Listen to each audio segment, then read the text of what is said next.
కదా ఇక్కడ, లాటిన్ అన్నారు కదా అక్కడ. ఈ భాషలన్నిటిలో ఏమీ పలక్కోకుండా అసలు ఈ ప్రకటన గ్రంథం అసలు పేరు ఏంటంటే సమాప్తి గ్రంథం అని రాశారన్నమాట. ఏ గ్రంథం?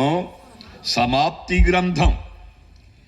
ప్రకటన అనేది హెచ్చరిక, అయితే ఇది ముగింపు గ్రంథం అని పలికారన్నమాట. ఆది కాండమేమో ప్రారంభ గ్రంథం. ఏమండి వింటున్నారు కదూ? ప్రకటన గ్రంథమేమో ముగింపు గ్రంథం. అందుకనే దీనికి పెట్టిన పేరు సమాప్తి గ్రంథం. అసలు పేరు అది. తర్వాత వీళ్ళు ప్రకటన గ్రంథం అని మనకు తెలుగులో రాసి ఇస్తే దాన్ని చదువుకుంటూ చెప్పుకుంటూ వింటూ పోతున్నాం మనమంతా. అర్థమైతే బాగుండంట. ఈ పుస్తకం రాయటిలో గల ముఖ్య ఉద్దేశం, ఈ పాపపు యుగము ముగిసి నూతన యుగము జన్మించేటప్పుడు కలిగే ప్రసవేదన, అప్పుడు దేవుడు క్రొత్త ఆకాశాన్ని క్రొత్త భూమిని పాలిస్తారు అని తెలిపిన అద్భుత గ్రంథం ప్రకటన గ్రంథం అన్నమాట. ఈ పుస్తకం రాయటిలో ముఖ్య ఉద్దేశం అంత్యకాలం సమీపమైందని, తనతో కూడా కలిపి సాతాను యొక్క పాపపు శక్తులన్నిటిని జయించు వారికి ఈవులిస్తారని చెప్పి భక్తులకు శోధనలు కలుగుతాయి గనుక ధైర్యం తెచ్చుకొని ముందుకెళితే నీతి రాజ్యం నిత్యత్వం మనకుంది అని తెలిపిన అద్భుత గ్రంథం ప్రకటన గ్రంథం అన్నమాట. ఇందులో సంక్షిప్త వివరణ అంటారు, చతుర్ముఖ దర్శనం అంటారు.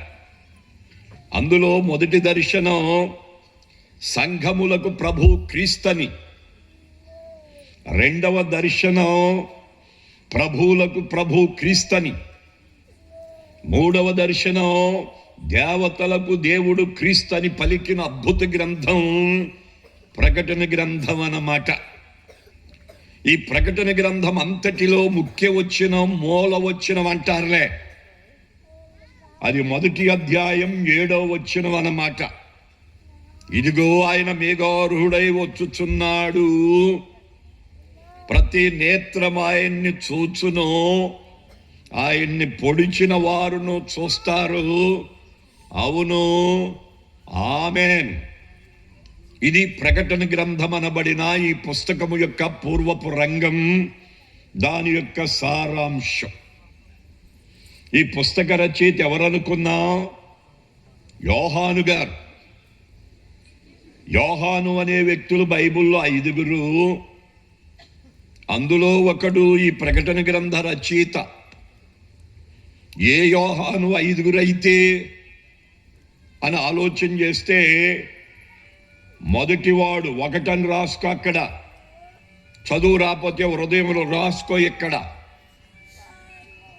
సీమోను పేతురు తండ్రి, అతని పేరు యోహాను. ఏమండి వింటున్నారు కదూ? 2 అని పెట్టుకో అక్కడ. జక్కరియా ఎలిజబెత్తుల కొడుకు, అతని పేరు కూడా యోహానే. మరి 5 విడమర్చి చెప్పటానికి అతడు బాప్తీసం ఇస్తూ వచ్చారట. అందుకని ఆయనకి ఏమని పెట్టారంటే బాప్తీసమిచ్చు యోహాను అన్నారు. విన్నారా? సీమోను పేతురు తండ్రి అయిన యోహాను, రెండవ వాడు బాప్తీసమిచ్చు యోహాను. 3 అని పెట్టుకో అక్కడ. జబదయ సలోమేల కొడుకు, అతని పేరు కూడా యోహానే. యేసయ్య భూలోకంలో జీవించినప్పుడు తన తరువాత పని కొనసాగటానికి శిష్యులను కోరుకున్నారు. అందులో ఈ యోహాన్ని పిలుచుకున్నారు. శిష్యుడయ్యాడు. యేసు ఎత్తబడినాక ఆత్మ పొందాడు, అపోస్తులు అనబడ్డాడు. అందుకని అపోస్తులుడైన యోహాను అన్నారు. 4 అని రాసుకో అక్కడ. మార్కు అనే మారు పేరు గల యోహాన్ అక్కడ. మేడగది కలిగిన మరియ కొడుకెక్కడ వింటున్నారా? అక్కడ తండ్రి గ్రీకు దేశస్థుడు, తల్లి యూదురాలు. బిడ్డ పుట్టినాక పేరు పెట్టాలి. ఏం పెట్టాలి? పేరు పెట్టాలి. పుట్టక ముందే కోరుకుంటున్నారంటగా పేరు. అమ్మాయి పుడితే ఇది పెడదాం, అబ్బాయి పుడితే ఇది పెడదాం అనుకుంటున్నారంటగా. ఆ అమ్మాయి అంటుందంట మా పక్క నుంచి పెట్టి అంటుందంటగా. నోరు ఆగా మా పేరు మీద రావాలి కానీ అంటున్నాడు అంటకేనా. ఆ పేరు దగ్గర కూడా గొడవేనంటగా అక్కడ. అందుకని వీళ్ళిద్దరు ఆలోచన చేసి ఇక్కడ ఏమండి మీది కాదు మాది కాదు ఇద్దరిది కలిపి పెడదాం అనుకొని మార్క్ అనేదేమో లాటిన్ పేరు, యోహాన్ అనేదేమో యూదులలో ఉన్న పితరుల పేర్లు. అందుకని మీకు అర్థమవడానికి గుర్తు చేస్తున్న ఈ పూట పిల్లలు పుట్టినప్పుడు పేర్ల దగ్గర గొడవ పడమాకండే, రెండు కలిపి పెట్టుకోండి. దేవునికి స్తోత్రం. అంటే ఆలోచన చేసుకోండి, కూర్చోండి, ప్రశాంతంగా ఉండండి, పెద్దలు అడగండి, దైవ భక్తులకు చెప్పండి, ప్రార్థన చేపించుకోండి. దేవుడు ఏదైనా బయలుపరి చెబితే అట్ట, లేదంటే మీరు కోరుకుంటే ఎట్ట, కలిపి పెట్టుకుంటే అట్ట, ఏ గొడవ లేకుండా పోద్దెట్ట. స్తోత్రం చెప్పుకోసారి అందరు చెప్పొచ్చు కదట. నా తల మంచుకు తడిచింది, నేను మెత్తగైపోయాను, ఏం చేయండి అని సోలంబితి చెప్పినట్టుగా కూర్చున్నాను. మీరు ఇక్కడ విన్నారా? దేవుని వాక్యం లోపలికి వెళ్ళేటప్పుడు వెట్ట కలుగుద్దంటగా. వాక్యపు లోతులు ఎదుగుతుంటే ఉత్సాహం, లోపల ఆత్మ ఉంటే మండుతారంటగా. మరి అది లేదు ఇక్కడ. ఏంటో సప్పగా ఏంటో తుఫాన్లో కనుక కొట్టుకుపోతే ఏదన్నా ఇస్తారేమని వచ్చి కూర్చున్నట్టుగా దిగులుతో, అబ్బు భారంతో. దేవుని మందిరంలో భారంతో కూర్చుంటారా? సంతోషంతో దేవా నాతో మాట్లాడయ్యా, నీ ముఖ దర్శనం నాకు ఇవ్వయ్యా, నీ స్వరం నాకు వినిపించయ్యా, నన్ను ఆత్మీయంగా బలపరచయ్యా, నీ మహిమతో నన్ను నింపయ్యా, నీ కృపతో నీ ఆత్మతో నింపి వరమిచ్చి పంపయ్యా అని కూర్చుంటే మండుద్ది లోపల. అప్పుడు కలుగుద్ది వరాలు, ఫలాలు, ఉన్నత స్థానాలు. దేవునికి స్తోత్రం. అర్థమైపోయిందిగా. 4 మార్కు అనే మారు పేరు గల యోహాన్. 5 అని పెట్టుకో. పేతురు యోహాన్లు పట్టి చెరసల్లో పడేశారు. వింటున్నారా బాబు? సేవకులు ఉన్నారు కాబట్టి అవసరం అవుతుంది, తీసుకోండి. వాళ్ళకి తీర్పు తీర్చడానికి ప్రధాన యాజకుడు రావాలి. అతడే కింగ్ అన్నమాట. అక్కడ అతడే తీర్పు తీరుస్తాడు. ఇక్కడ అతడు వచ్చి కూర్చునే ముందు ఊరు పెద్దలందరూ వచ్చి కూర్చుంటారు అక్కడ. అందులో ఒకడు వచ్చి కూర్చున్నాడు ఇక్కడ. అతడే ప్రధాన యాజకుని బంధువు అక్కడ. అతని పేరు కూడా యోహాన్. ఎక్కడ మొత్తం కలిపితే ఎంతమంది అక్కడ? అది ఎవరు అనుకొని తలబట్టుకోమాక. లైన్గా చెప్పానుగా, అది హృదయంలో దాచుకో, దాన్ని ఇతరులకు బోధించుకో. దేవునికి స్తోత్రం. అందులో ఈ 5గురిలో ఈ యోహాను యేసు ప్రభు కొరకు పిలవబడి శిష్యుడుగా ఎన్నిక చేయబడి ఆత్మ పొంది అపోస్తులుగా నియమించబడ్డాడు. ఇతడే అపోస్తులుడైన యోహాను. అంటే ప్రకటన గ్రంథ రచయిత ఏ యోహాను అంటే అపోస్తులుడైన యోహాను అని చెప్పండి. ఎవరన్నా అడిగితే మీకు తెలిసిన వారికి ఎవరికైనా చెప్పాలని మీకు అనిపిస్తే యోహాన్లు 5గురు ఉన్నారండి, ఏమండో వింటున్నారండి, ఈ యోహాన్ అండి ప్రకటన గ్రంథ రచయిత అండి, ఆయన అపోస్తులుడైన యోహాన్ అండి అని చెప్పండి. యేసు తన పని కొరకు పిలిచినప్పుడు ఇతడు ధర్మశాస్త్రానికి బద్ధుడు. వింటున్నారా? దేవుని మందిర అనుభవం కలిగిన వీరుడు. దేవుని రాజ్యం కొరకు కనిపెట్టుచున్న వారిలో ఒకడు.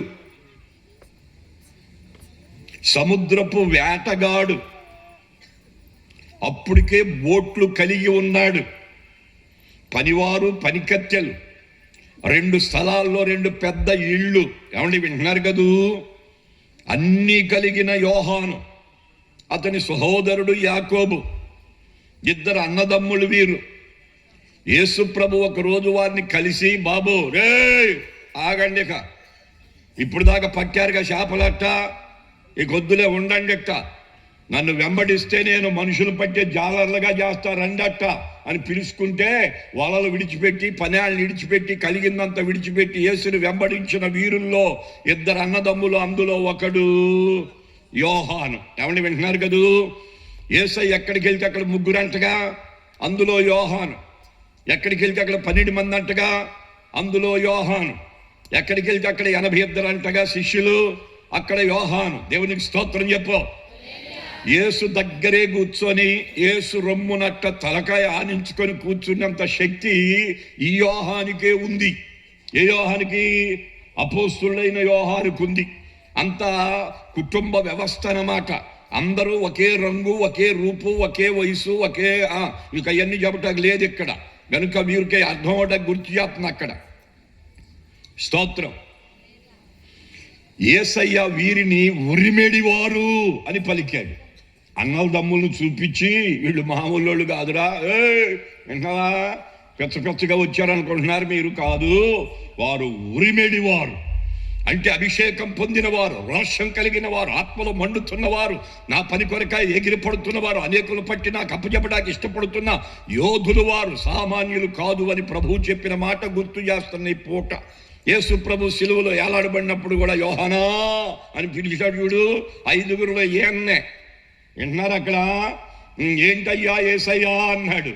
ఇదిగో మరియ తల్లి, నీ తల్లే, జాగ్రత్తగా చూసుకోనానా. నేను ఒంట్లేగా, నేను నా తండ్రి దగ్గరికి వెళ్ళిపోతాను బాబా. తల్లి అనాదిగా ఉండకూడదురా అబ్బాయి, విన్నావా, నువ్వే చూసుకోవాలి, జాగ్రత్త. అమ్మా అన్నాడు. ఏంటి నానా? ఇదిగో నీ కొడుకమ్మా అన్నాడు. అంతే. యేసు ప్రభు వెళ్ళిపోయిన తర్వాత యోహాను దగ్గరే ఉండిపోయి అక్కడే కాలం చేసిందని దాని భావం ఇంక లోతుగా చెప్పలేను. విన్నావా? వింటున్నారా?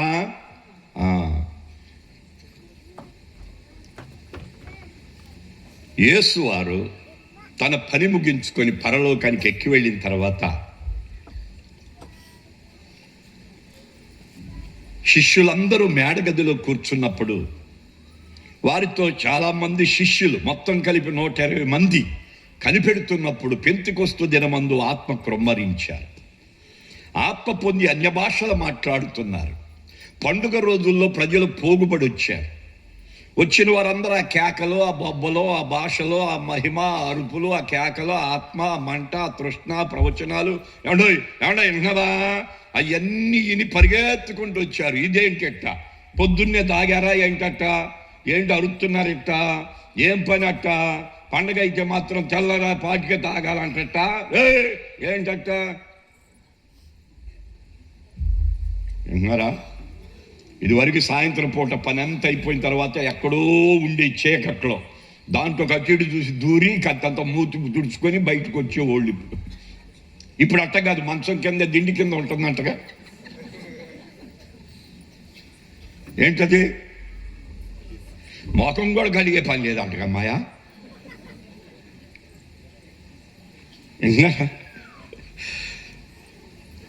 అంటే ఇక నా అంశం అది కాదు కదా, నేను అసలులోకి వచ్చేస్తా. ప్రకటన గ్రంథం చెబుతున్నాను కాబట్టి ఊరికే గుర్తు చేస్తున్నా మాట.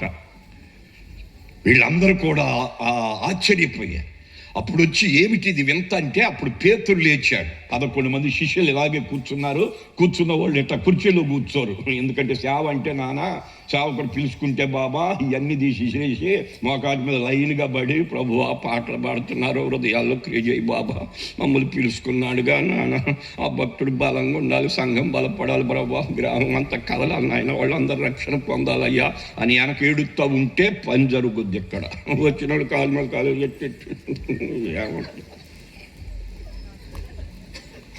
పిలుచుకునేది అందుకు. ఎందుకు సేవకుడిని పిలుచుకునేది? ఎందుకు? తోటి సేవకుడిని బలపరచుటానికి. అర్థమవుతుంది నీకు? వచ్చి కూర్చొని కాదన్నా, వచ్చినోడు వచ్చినట్టు మోకాటి మీద పడాలి. అక్కడ మండుతూ ఉంటే పేతురు లేచి మాట్లాడుతుంటే 11 మంది సమ్మతించి కానీ అంటుంటే ఒక్క ప్రసంగానికి గుండెల బద్దలై వాక్యం దూసుకుపోతే 3000 మంది అయ్యలారా రక్షణ పొందడానికి మేము ఏం చేయాలని ఏడ్చారు పొడవబడి. కార్యాలు చూడాలంటే పడాల మోకాటి మీద. ఎంత తోడైనా సరే అప్పుడు చూస్తాం కార్యాలు. రక్షణ కార్యం కానీ నువ్వు ఆశించింది ఏదైనా అందుకోవటానికి దాంట్లోనే ఉంది ముఖ్య మూల అర్థం. ఇక లోతుగా చెప్పలేను, ఊరికి గుర్తు చేసిన ఆ మాట. ఏమనుకోమాకండి, పూట సేవకులందరూ కూడా ఏమండి సేవకుల మీటింగ్కి వెళ్తున్నాను, నెలకు 2 చోట్లన్నా చెబుతూ ఉంటాను, కనుక అట్ట చేసుకుంటే సంఘాలు పెరుగుతాయి నాన్న, సంఘాల తర్వాత సంగతి లేరా, ముందు మనం బలపడతాం నాన్న, అట్ట చేసుకుందాం అయ్యని దండం పెట్టి చెబుతున్నా. మీకు ఏమైనా కోపం ఉంటే క్షమించాలని కూడా కోరుకుంటున్నాను. తప్పు అయితే అదే నీకు రోషం అంటుంటే ఎయ్యి, దేవునికి స్తోత్రం. నువ్వు పిలిచినా అంతే, వాళ్ళు పిలిచినా అప్పుడు చూస్తాం పని. ఇక్కడికి ఆపేస్తున్నా, ఏమనుకోమాకండి మీరు కూడా. వింటున్నారా? దైవలేఖన ప్రకారంగా పేతురు భక్తుడు బోధిస్తే బోధ విన్న ప్రజలు రక్షణ పొందితే 3 తర్వాత 5 అందరూ కూటమి కలిగి ప్రార్థన చేస్తుంటే వాళ్ళందరూ ఆత్మ పొందిన తర్వాత పంపుదామని వాళ్ళకి కావలసినవని పెడుతుంటే వారు తిని అక్కడే ఉండి ఆత్మ పొంది వరాలు కలిగి అన్య భాషలు మాట్లాడుకుంటూ వారికి ఇచ్చిన తలాంతులను బయటపెట్టి అపోస్తులకు చెబితే అపోస్తులు అభిషేకించి వారి గ్రామాలకు పంపుతూ ఉంటే సంఘాలు పెరుగుతూ ఉన్నాయి. దేవునికి స్తోత్రం. స్టెఫను వచ్చాడు, స్టెఫను విషయంలో శోధన వచ్చింది, చంపేశారు. ఇదిగో శిష్యులు చెదిరిపోయారు. శిష్యులు ఏమైపోయారు? చెదిరిపోయారు. కానీ బెదిరిపోలేదు. చెదిరిపోయారు శిష్యులు, కానీ బెదరలేదు. దేవునికి స్తోత్రం. చెదిరిపోవచ్చు ఒకవేళ పరిస్థితుల ప్రభావాన్ని బట్టి, కానీ ఏమవలేదు, వాళ్ళు బెదరలేదు. అయితే యోహాను ఎఫెసీలో నిలిచిపోయాడు, సంఘానికి అధ్యక్షుడయ్యాడు. అనేకులు ఆయా భాగాలకు వెళ్ళిపోయారు. దేవుడు ఆ భాగాల్లో సంఘాలు కట్టుకుంటూ ఆ భాగాలను పట్టేశాడు, ద్వారాలు తెరిచేశాడు, మహిమతో నింపేశాడు. యోహాను ఎఫెసీలో నిలిచిపోయాడు. యోహాను ఎఫెసీలో నిలిచినప్పుడు అక్కడ ఇజ్రాయేలు, యూదులు, గ్రీకులు, హెల్లేనీయులు, అన్యులు ఉన్నారు అక్కడ. వారి మధ్యలో లేచాడు ఇక్కడ. బాబు రే, మనము దేవుని రూపం, పాపం ఉంది, పాపానికి పరిహారము యేసయ్య వచ్చారు, ఆయన రక్తం ధారపోశారు, ఆయన చనిపోయారు, ఆయన తిరిగి లేచాడు. యేసుని నమ్ముకోండి, యేసు ద్వారా రక్షణ ఉంది, ఆత్మరక్షణ పొందుకోండి. నరకం ఉంది, దాన్ని తప్పించుకుందాం రండి. యేసే దేవుడు అని చెబుతున్నాడు యోహాను. అందులో యూదులు, ఇజ్రాయెల్ లేచారు. ఆగక ఆగా, ఏంటో చెప్పేదే, ఏంటి నువ్వు చెప్పేదే? యేసు దేవుడా? అసలు నీకేమన్నా మైండ్ ఖరాబ్ అయిందా ఏంట? యేసు నిన్న కాక మొన్న వచ్చాడు, మరి ఆయన్ని దేవుడు అంటావేంటి నువ్వు?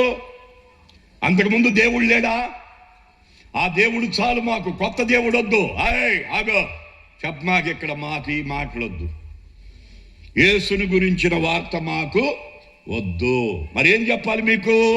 ముందున్న దేవుడి గురించి చెప్పు చాలు. ధర్మశాస్త్రం ఉంది కదా, అందులో యెహోవా ఉన్నారు కదా, ఆయన వరకే మాకు దేవుడు. యేసు దేవుడు అని చెబుతున్నావు, నువ్వు ఆ మాటలు మేము వినాం, మా మధ్యలో అది నువ్వు చెప్పక్కర్లేదు.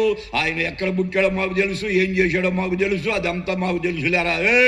ఇక ఆగు చాలు అన్నారు వాళ్ళు. మనోడు ఊరుకుంటాడా? నేను ఊరుకోను అబ్బాయి, దేవుడు ఉన్నాడు, మనం ఆయన రూపం, పాపం ఉంది, పాపానికి పరిహారం వేసి వచ్చారు, తన పరిశుద్ధ రక్తం ధారపోశారు, ఆయన చనిపోయి తిరిగి లేచి పరలోకానికి వెళ్ళారు, మళ్ళీ రాబోతున్నారు. ఆయన నమ్ముకొని ఆయన రక్తంలో కడగబడి పాపాలకు పరిహారం పొంది రక్షణ పొంది ఆత్మీయంగా బతికితేనే మళ్ళీ వచ్చి తీసుకెళ్తాడు నానా. లేకపోతే నరకానికి పోతావు అయ్యా, ఎందుకట్టా? నేను చెబుతున్నా ఎట్టా, యేసయ్యని నమ్ముకో అట్ట అని చెబుతున్నాడు మనాడు.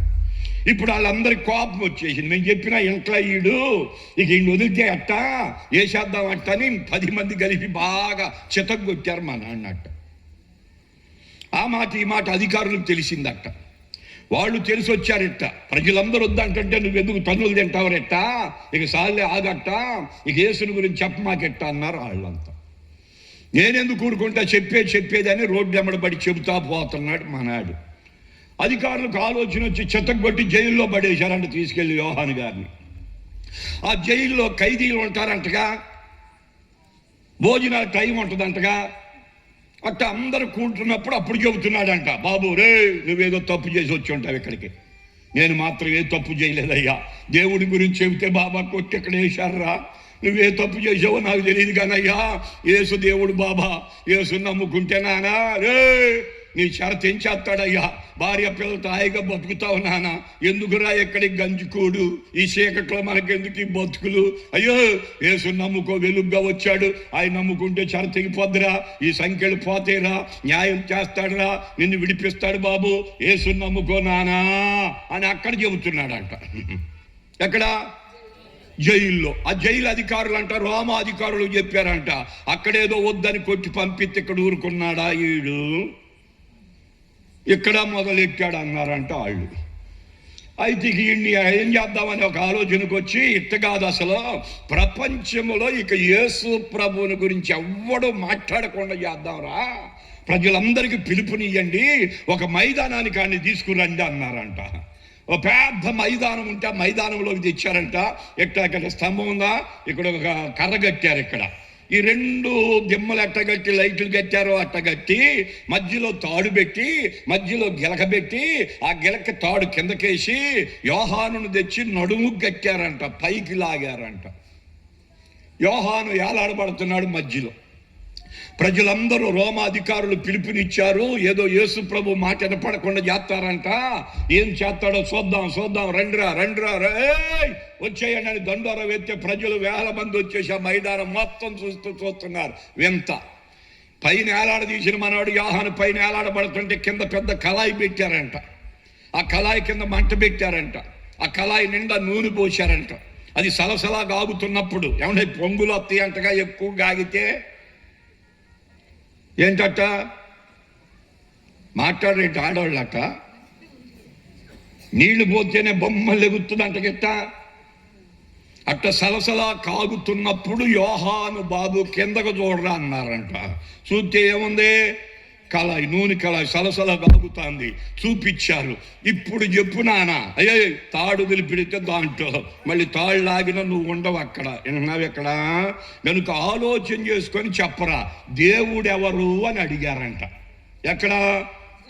పైన ఏలాడదీసి మళ్ళీ జైలుకి వచ్చింది మా అమ్మ. ఎక్కడ?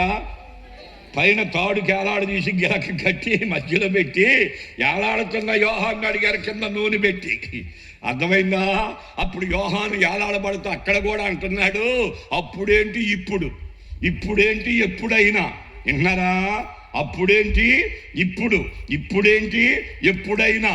నేను కన్నవాటిని నేను విన్నవాటిని చెప్పకుండా ఉండలేను. యేసే దేవుడు అన్నాడంట. అంతే. రోమ అధికారులు కడుపు రగిలి వదిలేయండ్రా అన్నారంట. వదిలేసి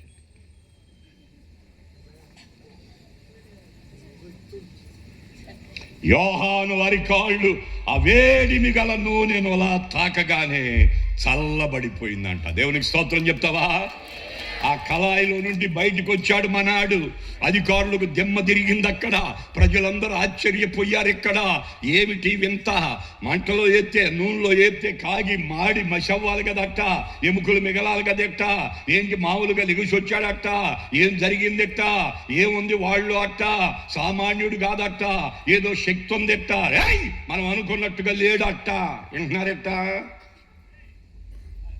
అంటే తన ఉద్దేశాలు మానవుని హృదయంలో ఆ కోరికలో ఆలోచన చేస్తున్నారు.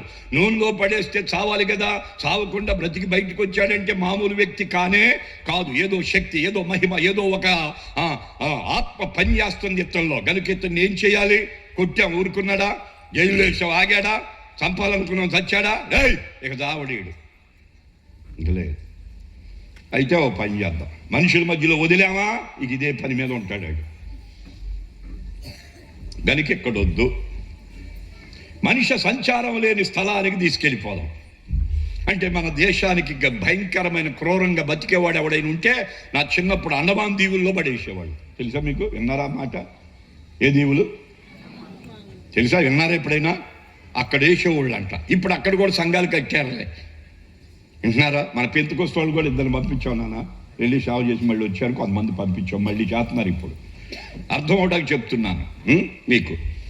అంటే ఇక్కడ ఈ భాగానికి ఇది రోమ అధికారుల కింద పద్మాసు దీపం వాళ్ళకి జైలు.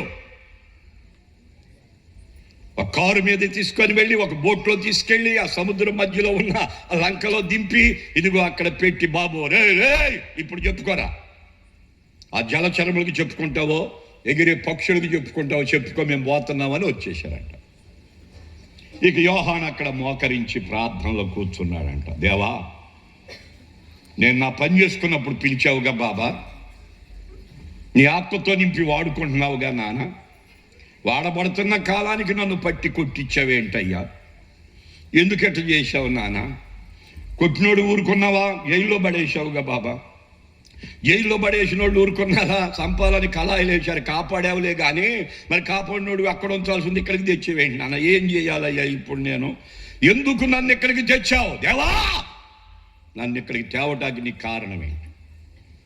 నాలో ఏమైనా పాపం ఉందా? నీ కోపం ఏమైనా నా మీద రగులుకుందా? అందుకు జనసంచారము లేని స్థలములో తెచ్చి నన్ను పడేశావా? నీ ఉద్దేశం ఏంటని పట్టుబట్టాడంట. ఎవరో? యోహాను గారు. అంటే ఆది కాలపు అపోస్తుల అనుభవాలు, పాతకాలపు భక్తుల అనుభవాలు విన్నారా?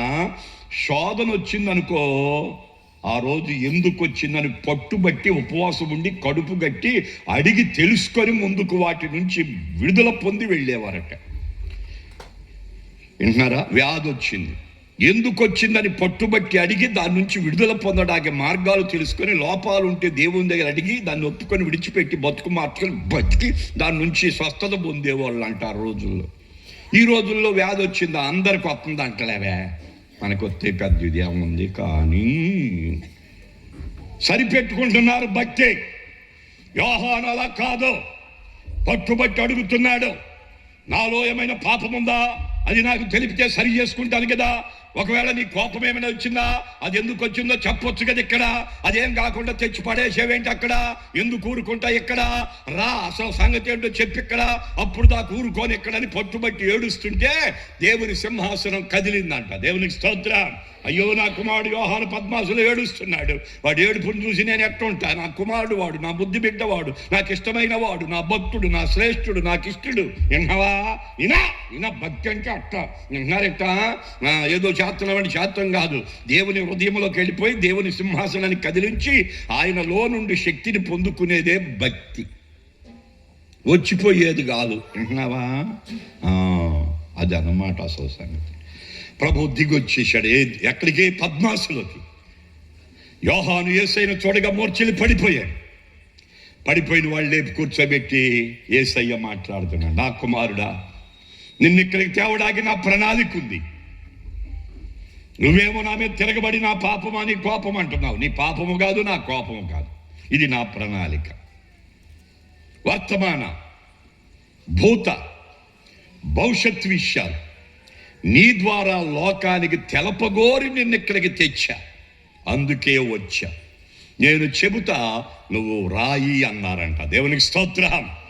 యేసయ్య చెప్పుచుండగా యోహాను రాసిన అద్భుత గ్రంథం ప్రకటన గ్రంథం అని దాని భావం అన్నమాట. ఇదే యోహాను సువార్త రాశారు, ఇదే యోహాను 3 పత్రికలు రాశాడు, ఇదే యోహాను ప్రకటన కూడా రాశాడు. 5 పుస్తకాల గ్రంథ రచయిత యోహాను. యోహాన్లు ఎంతమంది ఉన్నారు? ఈ యోహాను ఎవరు? ఎన్ని పుస్తకాలు రాశాడు? అర్థమైపోయిందిగా. రేపటి నుంచి మీరు బోధకురాండ్రు కావాలి, మీరు బోధకులు కావాలి. అందుకెంత నిదానంగా మీకు అర్థం అవునట్టుగా చెప్తున్నా. ఈ యోహాన్ని యేసయ్య పరలోకానికి తీసుకెళ్ళాడు, అక్కడ అన్ని చూపించాడు.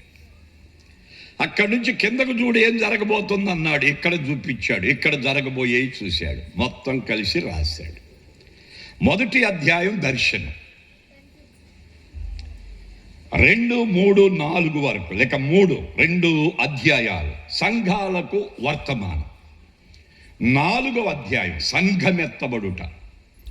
5 నుండి 18 వరకు భూమి మీద జరగబోయే ఉగ్రతలన్నమాట. ఎత్తబడిన సంఘం మధ్యాకాశములో విందన్నమాట. 19వ అధ్యాయములో పరలోకం అన్నమాట. 20వ అధ్యాయములో మరలా తిరిగి మహిమతో నింపబడి భూలోకానికి వస్తారన్నమాట. 21లో మార్పులు, 22లో నిత్యత్వాన్ని సూచించే అద్భుత గ్రంథం ప్రకటన గ్రంథం అన్నమాట. అందులో 21వ అధ్యాయం మొదటి వచనం చదువుకున్నాం. దాన్ని మళ్ళీ ఒకసారి చదివితే వివరిస్తా, ముగిస్తా. అంతట నేను క్రొత్త ఆకాశమును క్రొత్త భూమిని చూచాను. మొదటి ఆకాశం మొదటి భూమి గతించిపోయింది, సముద్రము ఇక లేదు. ఇక్కడ యోహాను దర్శనం చూస్తున్నాడు. ఆ దర్శనాన్ని రాశాడు. ఏమని చూస్తున్నాడు? అంతట నేను క్రొత్త ఆకాశమును క్రొత్త భూమిని చూచాను. మొదటి ఆకాశం మొదటి భూమి గతించిపోయింది. అది చూశాడు, రాశాడు. దేవునికి స్తోత్రం. అంటే మీకు అర్థమవడానికి చాలా జాగ్రత్తగా వినాలి. పూట మీరెవరికైనా దేవుని మాటలు చెప్పాలనుకుంటే వీటిని గురించే చెప్పండి. దేవునికి స్తోత్రం. వీటిని గురించి, జరగబోయే వాటిని గురించి బోధించండి. విన్నారా? దేవుడు మేలు చేస్తాడు, దీవిస్తాడు, ఆశీర్వదిస్తాడు, అభివృద్ధి చేస్తాడు, పంట బాగెత్తాడు, వ్యాపారం బాగా చెందాం, దిక్కుందాం, గట్టిగుందాం. ఈ ఏం చెప్పాలి? ప్రభువు రాబోతున్నాడు, వచ్చినప్పుడు జరగబోయే సంగతులు ఇవి, వాటిని తప్పించుకోవడానికి దేవుని దగ్గరికి రమ్మని చెప్పాలి. దేవునికి స్తోత్రం, స్తోత్రం, స్తోత్రం. ఈ బోధలన్నీ ఆగిపోయినాయి. ప్రజలకు కావాల్సిందేంటో తెలుసా? దీవెన, ఆరోగ్యం, సమృద్ధి. 3 మీద ఆధారపడి ఉంది. బోధకులు కూడా అదే నేర్చుకొని ఎరగదీసేస్తున్నారు. అంతేనా? 3 విషయాలు. ఆత్మరక్షణ కానీ, నరకం ఉందని, దాన్ని తప్పించుకోవడానికి భక్తి చేయాలని కానీ బోధించే రోజులు అయిపోయినాయి. వాక్యం వినే రోజులు లేవు. ఇలా చెబితే ఎవరు వినరో. మరి ఏమి వింటారు? కళ్ళు మూసుకో, దేవుడిని కనపడతాడంటే అబ్బా అని ఇట్ట మూసుకుంటారు. ఇంటికెళ్ళు, వచ్చేసింది చూసుకో అంటే చాలు. విన్నావా? ఇట్ట పడేసి లేపితే చాలు, అబ్బా అనుకుంటున్నారు. ఇట్ట అలవాటు అయిపోయారట. అవన్నీ పక్కన పెట్టండి. ఇట్ట వాక్యపు లోతుల్లో ఎదిగితేనే భక్తి నిలబడుద్దట. కుటుంబాలు కట్టి పట్టుకోగలుగుతావెట్ట, ప్రభువు ఎత్తబడగలుగుతావట. లేకపోతే ఉంటావెట్ట. అందుకని ఎత్తబడే శక్తి కలిగిన భక్తి చేయటానికి ఇవి మీకు నేర్పిస్తున్నాను. ఇవి మీరు బాగా నేర్చుకొని ఇది మాత్రమే చెప్పండి. దేవునికి స్తోత్రం. నిన్న రాకడ విషయాలు తెలుసుకున్నారంటగా. కొండవీటి వారు వచ్చారంటగా. ఈరోజు యోనా వచ్చాడు, రేపు జోనా వస్తున్నాడుగా. అందుకని నేను రాకడ విషయాలు చెప్పడానికి లేదు, కానీ జరగబోయే సంగతులు 2 చెప్పి ముగిస్తానే. ఇక్కడ యోహాను గారు చూస్తున్నాడు, క్రొత్త ఆకాశం క్రొత్త భూమి ఆయనకు కనపడుతుంది. మొదటి ఆకాశం మొదటి భూమి ఏమైపోయింది? గతించి. అత్యాటగా రాశాడు. దాన్ని వివరిస్తా ఈ పూట, అర్థమైతే బాగుండనమాట. ఇప్పుడు మనం ఉన్న ఈ భూమి పైకి చూస్తే కనబడే ఆకాశం, ఇవి పాతవా కొత్తవా? 2 గొంతులు ఏర్పడ్డాయి నాకు. కదమయన్నీ ఏమైనట్టు? మాట్లాడరేంటి? చెప్పండి. ఇప్పుడున్న పాతయా కొత్తయా? పాతవి. ఇప్పుడున్న భూమి, ఇప్పుడున్న ఆకాశం పాతవి. ఇవేమైపోవాలి? మళ్ళీ ఏమి రావాలి? అసలు ఇది ఎందుకు చేశాడు? ఈ భూమి ఆకాశం ఎందుకు తీస్తాడు? మళ్ళీ కొత్త ఎప్పుడు వస్తాయి? ఇది ఎప్పుడు తీస్తాడు, అది ఎప్పుడు వస్తుంది? అందులో ఏముంటుంది తెలుసుకొని. అంటే లైటింగ్ ఎక్కువైందా? అంతేనా? ఏమన్నా తగ్గిరాదు? గుళ్ళో లోపల ఎనపేళ్ళ దోళ్ళు తిరుగుతుంటే ఆపేసి రారాదు? స్తోత్రం చెప్పు. మరి అది ఆగట్లేదు, ఫుల్లీ పెట్టేశారు కదా. అంటే ఇక ఇప్పుడే కదా, కొద్దిగా ఇంకొక అరగంట ఆగితే ఫుల్గా వచ్చేస్తుంది. స్తోత్రం చెప్పు. అందరు చెప్పుకోండి ఒకసారి. చప్పట్లు కొడతా చెప్పండి గట్టిగా. ఇప్పుడున్న ఈ భూమి, ఇప్పుడు కనబడే ఆకాశం, ఇవి పాతవి. ఏంటవి? పాతవి. వీటిని ఏం చేస్తానంటున్నాడు? తీసేస్తానంటున్నాడు. ఏంటిని? ఇప్పుడున్న భూమిని, ఇప్పుడున్న ఆకాశాన్ని. అసలు ఎందుకు చేశాడు? ఎందుకు తీస్తాడు? కారణం తెలుసుకుందాం ఈ పూట. కొత్తది వస్తుంది అంటున్నాడు. ఎందుకు వస్తుంది? దాంట్లో ఏముంటుంది? ఎవరు ఉంటారు అక్కడ? ఇది తెలుసుకుందాం ఈ పూట. మొదటి మాట, ఈ భూమి ఆకాశం కలుగు చేయక ముందు ఉన్నవాడు దేవుడు. దేవునికి స్తోత్రం చెప్పు. కలుగు చేయక ముందు, ఇప్పుడున్న ఈ భూమి ఆకాశం కలుగు చేయక ముందు ఉన్నవాడే దేవుడు. దేవుడు అనగా 5 లక్షణాలు కలిగిన వాడు. ఎన్నోసార్లు చెప్పాను, మీకు గుర్తుందో లేదో నాకు తెలియదు. మళ్ళీ ఒకసారి అవుట్లైన్ గా ఊరికే గుర్తు చేస్తా. వాక్యం మీకు కాదు కదా, వర్తమానం వెళ్తుంది బయటికి, వారికి అన్నమాట. నీకు అన్ని తెలిసిపోయినాయి అంటగా, నువ్వు విన్నట్టుంటా వినవు. వాళ్ళు బయట ఉండి వింటా ఉంటారు, రేపు చెబుతారు వాళ్ళు. ఎవడో వచ్చాడయ్యా భలే కేకలేస్తున్నాడు అంటాడు. ఒకవేళ నువ్వు ఎదురు పడితే నిన్ను అడుగుతాడు, రాత్రి ఏం వాక్యం విని వచ్చావే అన్నాడు అనుకో మీ ఆయన, భలే చెప్పాడండి, భలే అదే ఏం చెప్పాడే, ఏమో భలే చెప్పాడయ్యా గుర్తు రాట్లేలాగా అంటావు నువ్వు. ఆయన అడుగు చెప్పేస్తాడు, పెచ్చదానా వెళ్ళి సుఖమే అంటే, నేను వెళ్ళకపోయినా బయట ఉండి అంటున్నాను, నాకు అన్నీ తెలుసు, ఎట్లా చెప్పాడు అట్లా చెప్పాడని చెబుతాడు. తెలుసా నీకు?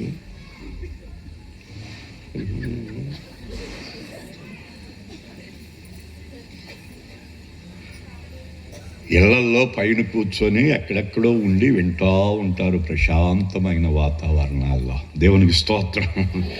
ఇందులో కొద్ది ఆళ్ళు కూడా కలిసిపోయారా అంటారేమోనని.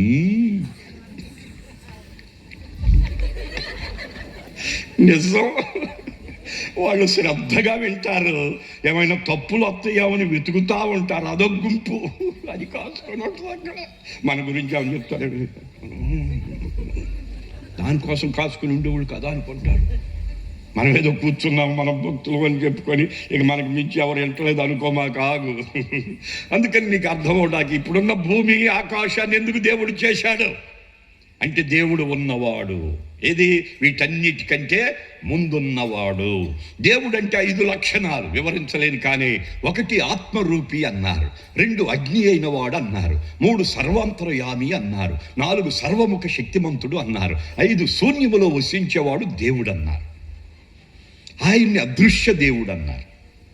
ఆయనకి లిప్పి కనిపెట్టిన తర్వాత యెహోవా అన్నారు. ఆ దేవుడు ఈ భూమిని ఆకాశాన్ని మానవ జాతిని చెయ్యక ముందు ఉన్నవాడు అనువాడు. విన్నావా? విను. ఈయన మొట్టమొదటి చేసుకున్న పని కోటాను కోట్ల దేవదూతలు కలుగునుగా అని పలికాడంట. ఎన్ని? కోటాను కోట్లు. యూహ్యాలన్నాడు అక్కడ, సైన్యాలు. మన బుర్రకు లెక్కకు అందనంత. అందుకని కోటాను కోట్ల దేవదూతల్ని కలుగు చేసుకున్నారట. అందులో నుంచి ప్రత్యేకంగా 7 తీశారట. అందులో నుంచి ముఖ్యులుగా 3 తీశారట. ఆ 3 నుంచి ప్రథమునిగా ఒకరిని తీశాడట. ఆ ప్రథముని పేరే వేకువ చుక్క తేజో నక్షత్రం అని పెట్టాడట. దేవదూతలంటే స్త్రీలింగమా పురుషలింగమా? అర్థమైందా నీకు? దేవదూత వచ్చింది పోయింది అంటున్నారా? ఏమంటున్నారు? స్త్రీకి పోల్చుకొని చెప్తున్నారంట. అయ్యగారు చెప్పేస్తున్నాడు బాగా. వచ్చింది పోయింది అంటున్నారు. అనొచ్చా? ఎందుకు అంటున్నారట? ఆడపిల్లను చూడంగానే అందంగా పుట్టించాడు దేవుడు. ఎట్ట దేవతలాగున్నావే అంటారట. అందుకని దేవతలు అంటే ఆడవాళ్ళు అనుకుంటా. మానవ అభిప్రాయం అట్లొచ్చి దేవదూత వచ్చింది పోయింది అని చెప్పుకుంటున్నారు. ఆగే కట్ట. దేవదూత అంటే స్త్రీలింగం కాదు, పురుషలింగం. ఏం పేర్లో తెలుసా దేవదూతల పేర్లు? ఏంటది? గాబ్రియేలు, మికాయేలు, రఫాయేలు, జోఫాయేలు, జడికియేలు, సాముయేలు. ఏమండి విన్నావా? మగపిల్లలా ఆడపిల్లలాళ్ళు? ఏదో ఒకటి తేల్చి చెప్పండి. మగ పేర్లేగా. గబ్రియేలు, మికాయేలు, రఫాయేలు, జోఫాయేలు, జడికియేలు, సమూయేలు, లూసిఫర్ అన్నావుగా. మగాళ్ళ పేర్లు ఆడపిల్లల పేర్లా? మరి వచ్చింది పోయింది అంటావేంటి? ఆగిక వచ్చారు వెళ్ళాడు అనొచ్చు. వచ్చాడు వెళ్ళారు. దేవుని వర్తమానం తెచ్చాడు, ఇచ్చాడు, వెళ్ళాడు అని చెప్పుకోవటం నేర్చుకోండి. ప్రజలకు చెప్పండి. దేవతలంటే ఆడపిల్లలు అనుకొని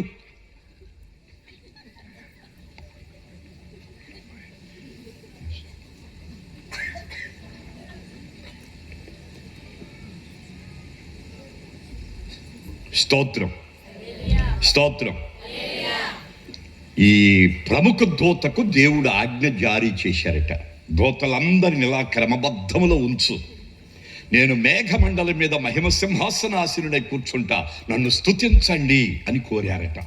అప్పుడు ఇతడు వెళ్ళి అందరినీ క్రమబద్ధంలో పెట్టి ఒకే మాట, దేవుడు పరిశుద్ధుడు, దేవుడు పరిశుద్ధుడు. అందరూ కలిపి ఒకేసారి పాడాలి ఆ మాట, ఒకేసారి వదలాలి ఆ మాట. అంతేగాని ఇప్పుడు ఏదైనా ఒక పాట పాడారనుకో, ఇక్కడోళ్ళు వెనకోళ్ళు అదే పాటని ఇంకొద్దిగా ముందుకో వెనక్కో వస్తారు. వింటున్నారా? అట్ట పాటకి వీల్లేదు. అందుకని సభల్లో ఏం చెప్తారంటే కోయిర్ అని కొంతమందిని పెడతారంటగా. 10 మందిని కోరుకొని, బాబు ఇట్లా రా, మీకు ముందు నేర్పిస్తామే, దాన్ని బాగా నేర్చుకోండి, ఇట్లా నేను ఎదరుంటా, 1 2 3 అంట. అప్పుడు అందరు గొంతు ఒకేసారి కలిపి పాడాలి. మధ్యలో ఎత్తి కిందకి దించి కాపండి అట్ట, అయితే తాట తీస్తామట, నేర్చుకోండి ముందెట్టని 4 పాటలు నేర్పించి కోయిరోళ్ళకి పెడతారట. సింగర్లు అంటారంట. ఎవరాళ్ళు? ఇప్పుడు ఏదన్నా పాట ఎత్తేవనుకు, ఇప్పుడు మైకులు ఇస్తేనేమో వాళ్ళు పాడుతున్నారు కాబట్టి ఎవరేం పాడుతున్నారు ఎవరికి తెలియదు. మైకు లేకుండా ఉన్నప్పుడు పాట పాడమంటే వీళ్ళేమో దేవుణ్ణి స్తుతించుడు అనగానే వాళ్ళు ఇంకొద్దిగా ముందుకు వెళ్ళి అది మాట్లాడుతూ ఉంటారు. వీళ్ళు ఈ పాట పాడుతూనే ఉంటారు, అది వాళ్ళు పాడుతూనే ఉంటారు. అట్ట కుదరదు ఇక్కడ.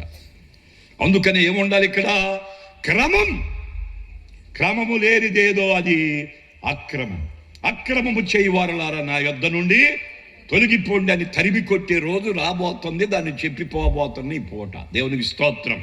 అందుకని దూతలందరినీ క్రమబద్ధంలో పెట్టి దేవుణ్ణి స్తుతిస్తూ ఉంటే ఏక మాట, దేవుడు పరిశుద్ధుడు. ఒకే గొంతు, కోట్ల మంది ఉన్నా వాళ్ళందరూ ఒకే బాణీలో దేవుడు పరిశుద్ధుడు, దేవుడు పరిశుద్ధుడనే మాటే పాటగా పాడుతుంటే దేవుడు తన్మయుడై ఆనందిస్తున్నాడు.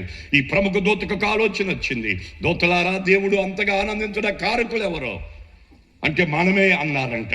ఇందులో ముఖ్యులు ఎవరు అని అడిగారంట. నువ్వేగా అన్నారంట. అవును కదా, నేను కూడా దేవుని సింహాసనానికి సమముగా సింహాసనం మీద కూర్చుంటా, నన్ను కూడా స్తుతించండి అన్నాడట. కూర్చోండి పర్వాలేదని కొద్ది గుంపు బయటికి వచ్చి నిన్ను స్తుతిస్తామన్నారట. చాలా గుంపు బయటికి వెళ్ళిపోతే మీరు స్తుతించరా అని అడిగాడట.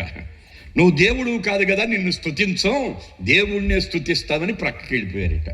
మీరు వెళ్ళిపోతే నాకేమైందో, గుంపు ఏర్పడింది సరిపోతుందని వాళ్ళు స్తుతిస్తూ ఉంటే ఆనందపడుతున్నాడంట. వేకువ చుక్క తేజో నక్షత్రం అనేవాడు దేవుడు చూచి ఆ సింహాసనం కూర్చున్న వారిని, వారికి ఏకీభవించిన వారిని పట్టి వారి కొరకై దేవుడు పాతాళమును చేసి అందులోకి వారిని త్రోసివేశాడని రాశాడు. దేవునికి స్తోత్రం చెప్పు.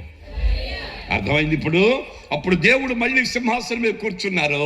అక్కడ మిగిలిన గుంపు ఉంది, వాళ్ళు హృదయంలో ఒక ఆలోచన కలిగి ఉన్నారు. అతడేదో సింహాసనం కోరుకున్నాడు, వాళ్ళేదో అతన్ని స్తుతించారు. దేవుడు ఇది తప్పు అని చెప్పి గద్దించి మన మధ్యలో ఉంచొచ్చుగా. వాళ్ళందరినీ పట్టి పాతాళంలో తోసాడు. ఏంటట? దేవుడు అట్ట చేయొచ్చా? దేవుడు ప్రేమించాలి కదా, దేవుడు క్షమించాలి కదా, దేవుడు దయారాసం పోయాలి కదా. అట్లా కాకుండా ఇట్లా చేశాడేంటి అని చెప్పి ఆయన మీద మనసు పాడు చేసుకొని హృదయంలోనేమో బాధ పెట్టుకొని పైకేమో దేవుడు పరిశుద్ధుడు అంటున్నారట. దేవుడు అంతర్భాగాలు ఎరిగిన వాడంటగా. అందుకనే పరలోకములో సమాధానం లేదని రాశాడు. నమ్ముతారా ఎవరైనా ఈ మాట? ఎక్కడ సమాధానం లేదు? పరలోకంలో. చెప్పగలుగుతావు ఈ మాట గట్టిగా? ఎక్కడ లేదు సమాధానం? పరలోకములో లేదని రాశాడు బైబుల్లో. యేసయ్య భూలోకానికి రావడానికి ముఖ్య కారణం అదే ఒకటి. అర్థమైతే బాగుండు నీకు. ఇక్కడ ఇది పరలోకంలో ఏమి లేదు. దేవునికి దేవదూతలకు కలహాలతో కూడిన కాపురములాగా అయిపోయిందంట. భార్యాభర్తలు ఒకే ఇంట్లో ఉంటారంటగా. ఒకే మంచం మీద ఉన్న ముఖం అటు ఇటు ముఖం పోద్దంట ఒక్కొక్కసారి. ఎందుకట్ట? ఏదో జరిగిందట. అందుకని ఒకే ఇంట్లో ఉన్నా, ఒకే మంచం మీద ఉన్నా మొఖాలు అటు ఇటు పోట కారణాలు అయ్యానంటగా, అది ఎప్పుడు సరి అవుద్దో తెలియదంటగా, సరి చేసుకోలేక కొన్ని పోతని అంటగా, ఊరికే గుర్చేస్తున్నా మీకు. అట్లా పరలోకంలో ఏమేర్పడింది? అసమాధానం ఏర్పడింది. దేవుని కనిపించింది, ఇది కాదు రే, ఇది కాదు, తీసి పక్కన పెట్ట, నా రూపంలో నరుని చేసుకుంటా, నరుని స్థుతుల మూలంగా ఆనందపడతాను అనుకున్నాడంట. దేవునికి స్తోత్రం. అనుకున్న దేవుడు 5 దినాల సృష్టి, ఎన్ని దినాలు? 5 దినాలు తన మాట ద్వారా ఆకాశం కలుగునుగా అని పలికాడు. ఆయన చేత ఆకాశ వైశాల్యమును కలుగు చేశాడు. ఆకాశం దేవుని చేతి పని. చెప్పండి లోకానికే, దేవుని వాక్యే సమస్త సృష్టిని కలుగు చేసింది. మొదటి మాట ఆకాశం అన్నాడు, అది ఎలా కలిగింది? దేవుని చేతి ద్వారా. దేవునికి స్తోత్రం కలుగును గాక. ఆకాశము దేవుని చేతి పని. అదే దేవుడు మళ్ళీ ఇంకొక పని, భూమి కలుగును గాక అని పలికి తన స్వహస్తాలతో భూమికి ఏం చేశాడు? పునాది వేశాడు. ఇప్పుడు పాటలు పాడారంట. మరి అప్పుడు దాకా పాడింది ఏంటి?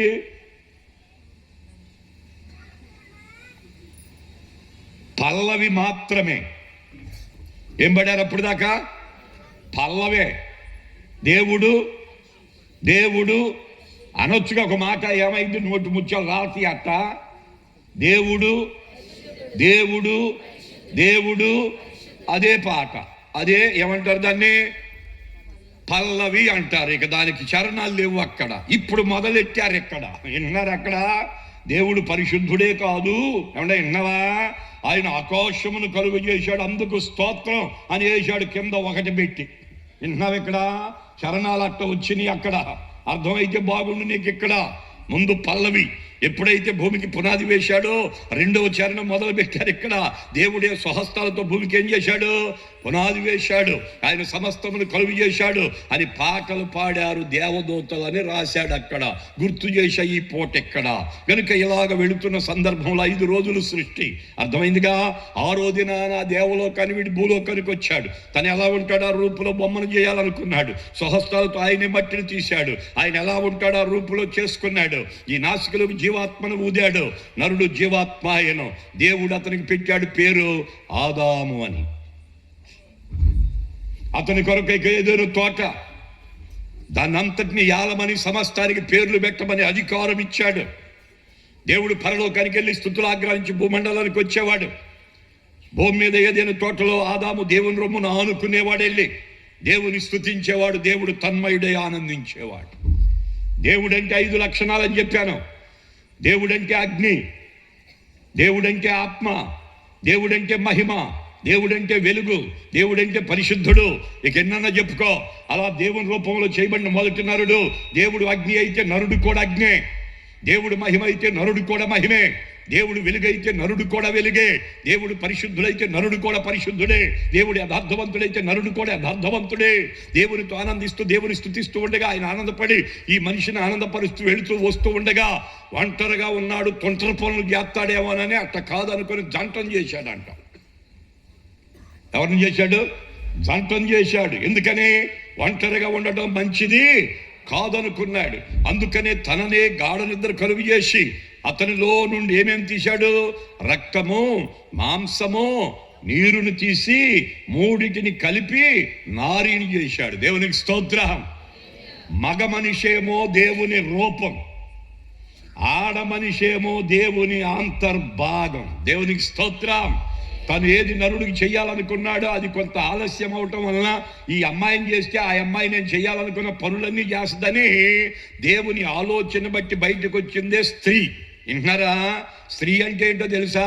మాంసపు ముద్దంట, మమకారపు సొద్దంట, కనేదంట, కడిగేదంట, తుడిసేదంట. విన్నావా? లోకమేమో గయ్యాలంటుంది, నమ్మమాకండట. ఎముకతో చేశారని చెబుతున్నారు, అది కూడా నమ్మమాకండట. ఆడ మనిషి అంటేనే ఏంటో తెలుసా మీకు? మమకారపు శుద్ధ. దేవునికి స్తోత్రం చెప్పు. మాంసపు ముద్ద. దేవునికి స్తోత్రం. అంటే జాలి, దయ, కరుణ, ఓర్పు, సహనం మొత్తం ఆడపిల్లలు పెట్టి ఇక్కడ పెడితే ఇప్పుడు కాపురాలు అట్ట వెళ్తున్నాయి. లేకపోతే ఎప్పుడు నిజమమ్మాయి నిజం నానా అంటే ఇక టైం లేదు కాబట్టి ఇక్కడికి ఆపేస్తున్నానే. ఇలా నరుని చేసుకొని నరుని స్తుతుల మూలంగా ఆనందపడుతున్నప్పుడు దేవుడు పరలోకానికి వెళ్ళి భూలోకానికి వస్తున్నప్పుడు వాళ్ళిద్దరూ కూడా ఆయన స్తుతిస్తున్నప్పుడు ఆయన ఆనందం పరిపూర్ణం అవుతున్నప్పుడు అపవాదికి ఒక ఆలోచన వచ్చిందట. ఇదేంటి దేవుడు అట్ట నన్నేమో తోసేసేట, తన రూపంలో నరుని చేసేట, నరుని స్తుతుల మూలంగా ఆనందపడుతున్నాడట, నేనెందుకు ఊరుకుంటాట, ఆ నరుని నావశం చేసుకుంటేట, ఆ స్తుతులేవో నేనే పొందుకుంటాట అని పాతాళం నుండి పైకి వచ్చాడంటట. ఏదైనా తోటలో ప్రవేశించడానికి ప్రయత్నాలు చేస్తుంటే పక్షులు ఉన్నాయి కదా, వాటిని పిలుస్తున్నాయంట. నేలప్రాకు పురుగులు ఉన్నాయి కదా, పిలుస్తున్నాడంట. పిలుస్తుంటే ఏ ఒక్కటి రావట్లా. అమ్మో దేవుడు వస్తాడు, దేవుని ఇది ఆయన చెప్పినట్టు వింటున్నాం కానీ నువ్వు చెప్పినట్టేనో, నువ్వెవరో మాకు తెలియదు పొమ్మంటున్నారంట. వింటున్నారా? జలచరములు, ఇక కావలసినవన్నీ ఆ మృగాలు ఉన్నాయి కదా, ఆకాశ పక్షులు, జలచరములు, ఇంకా ఏమంటారు పశువులు, అవన్నీ పిలుస్తుంటే ఏ ఒక్కటి రావట్లేదట. అయితే సర్పము యుక్తి గలది అని రాశాడు అక్కడ. అది కొంచెం బయటికి తలబెడితే అందులోకి చొరబడి ఆత్మరూపిగా వచ్చి ఒక చెట్టు మీద కూర్చుంటే ఆదాము అవ్వలో నిద్రపోతే అవ్వకు మెలకు వచ్చి లేచి అలా వెళుతుంటే అక్కడ ఒక స్వరం వినబడుతుంది, ఇది నిజమా అని. ఎవరది? మా వారా పడుకున్నారు కదా, ఇంకా లేవలేదు కదా, ప్రభువారు రాలేదు కదా, ఎక్కడిది స్వరం, ఏమై ఉంటుంది అది అని చెప్పి ఆ స్వరం దగ్గరికి వెళ్తుంటే చెట్లో నుంచి సర్పంలో నుంచి వస్తుందంట. ఏది నిజం అని అడగలుగా, ఇది నిజమేనా అని అడిగాడంట. ఏది నిజం? ఈ చెట్టు పండు తినొద్దన్నాడా? అవును. తింటే ఏమవుద్దట? చస్తామంట. నాకు తెలిసింది చెప్పనా? చెప్పు. చావనే చావ. మరి ఏమవుతాం? దేవతలు అయిపోతారు. దేవతలు ఎక్కడుంటారు అమ్మాయా? మరి దేవతలు ఎక్కడుంటారు అంటే ఆ పిల్ల చెప్పింది, అది కూడా తెలియదా నీకు? దేవలోకంలో దేవుడి దగ్గర ఉంటారు అందంట. అది దేవునికి ఇష్టం లేక మిమ్మల్ని ఎక్కడే ఉంచాలని ఆ పండు తినొద్దన్నాడు. తింటే అక్కడ ఉంటారు, నీ ఇష్టమేక నాకు తెలిసింది అది అన్నాడు. అర్థమైంది ఇక్కడ? ఇక ఆడాలకు అట్టాకి ఇంటి లోపల ఉంటుందంటగా, బయటకు వస్తుందంటగా. ఈ పండగ టయాల్లో ఈ బిజినెస్ చేసేవాళ్ళు, వ్యాపారస్తులు ఏం చేస్తారంటే, ఒక చీర కొంటే మాట్లాడరేంటి ఏంటమ్మాయి, ఒకటి కొంటే ఒకటి ఫ్రీ అంటే తెల్లారగట్టు నుంచే లైన్ ఉంటుంది అంట అమ్మాయా. ఎందుకట? లోపల అట్ట పిల్లకి బుట్టి విన్నావా, గబగబా వెళ్ళి కోసేసుకొని తినేసి విన్నావా, తినంగానే ఈయనకు అర్థమైపోయింది. ఇక ఆ అపవాదు అనుకున్నాడు, ఇక నేను అక్కర్లేదు, ఇక ఈ పిల్ల చూసుకుంటుంది ఆయన సంగతే, నేను వెళ్ళిపోదామని పరలోకానికి ఎక్కి వెళ్ళిపోయాడంట. ఈ పిల్ల కోసుకొని తినేసి కాసిన తీసుకొచ్చి నిద్రపోయేవాళ్ళు లేపి లేగా మొదలు లేగా, ఇక పద్దాకు నిద్ర లేక అని చెప్పేసరి ఏంటి అనేసరికి దాన్ని చూస్తే ఇంకేముంది, దేవత ఏమో కానీ తల్లి.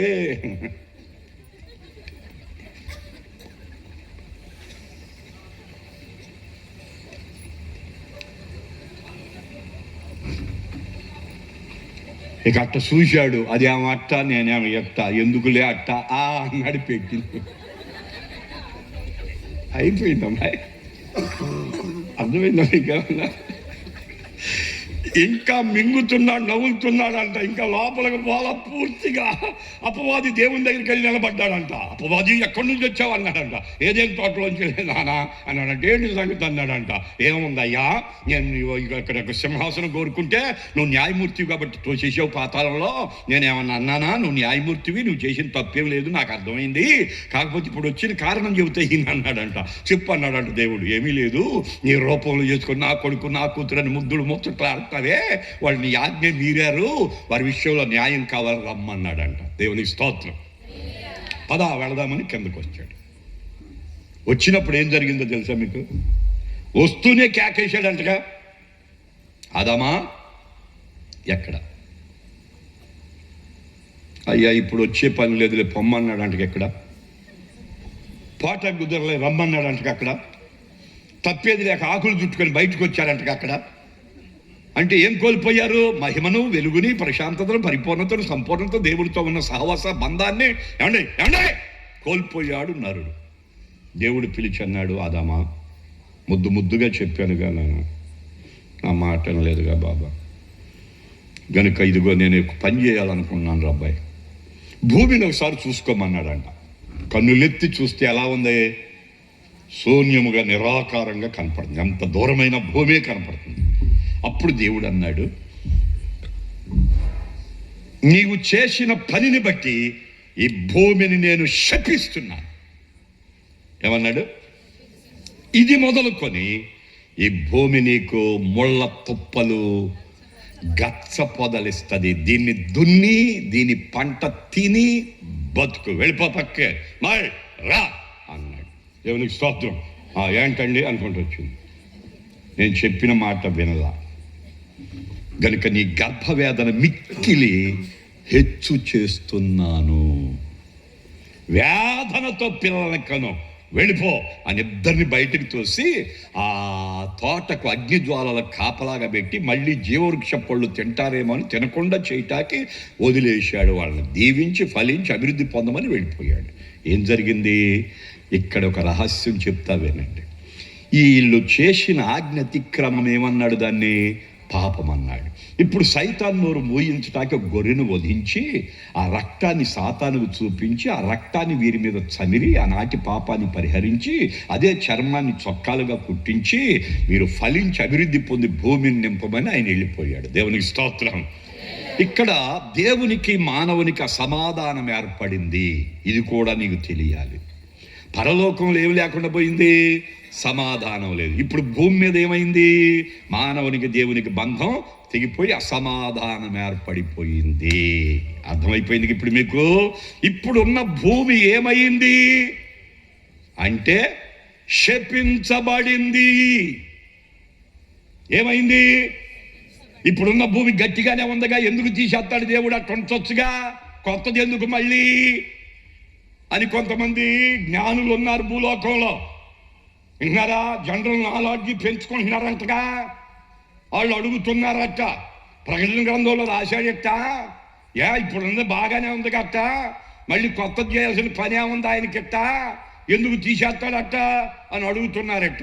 అందుకే ఈ పూట మీకు చెబుతున్న మాట అట్ట. ఎవరన్నా అడిగితే సమాధానం చెప్పండి అట్ట. ఈ భూమి ఆదాము అవ్వలు చేసిన తప్పును బట్టి ఏమైంది? శపించబడింది. శపించబడింది. ఏంటిది? భూమి. భూమి మీద ఉన్న ఆది నరుడు ఆదాము అవ్వలను దేవుడు క్షమించి గొర్రెను వధించి రక్తమును ప్రోక్షించి తప్పును క్షమించి సాతాను నోరు మూయించాడు. అక్కడ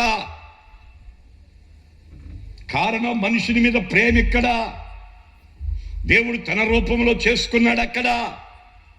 అందుకనే అతన్ని శపించలేదు. ఇక్కడ అర్థమైతే బాగుండు నీకు. అక్కడ ఆదాము అవ్వలను క్షమించాడు దేవుడు. అయితే వాళ్ళు సంతానం కూడగా కొడుకులు కూతుళ్ళు పుడుతున్నారు. అక్కడ ఇద్దరిని తీశాడు బయటికి. ఇక్కడ ఇద్దరు అర్పణ తెచ్చాడు. అక్కడ పెద్దవాడు చిన్నాడు అర్పణ దేవుడు అంగీకరించాడని కోపం వచ్చి వాడిని చంపాడు. ఇక్కడ అర్థం చేసుకో బాగా. అక్కడ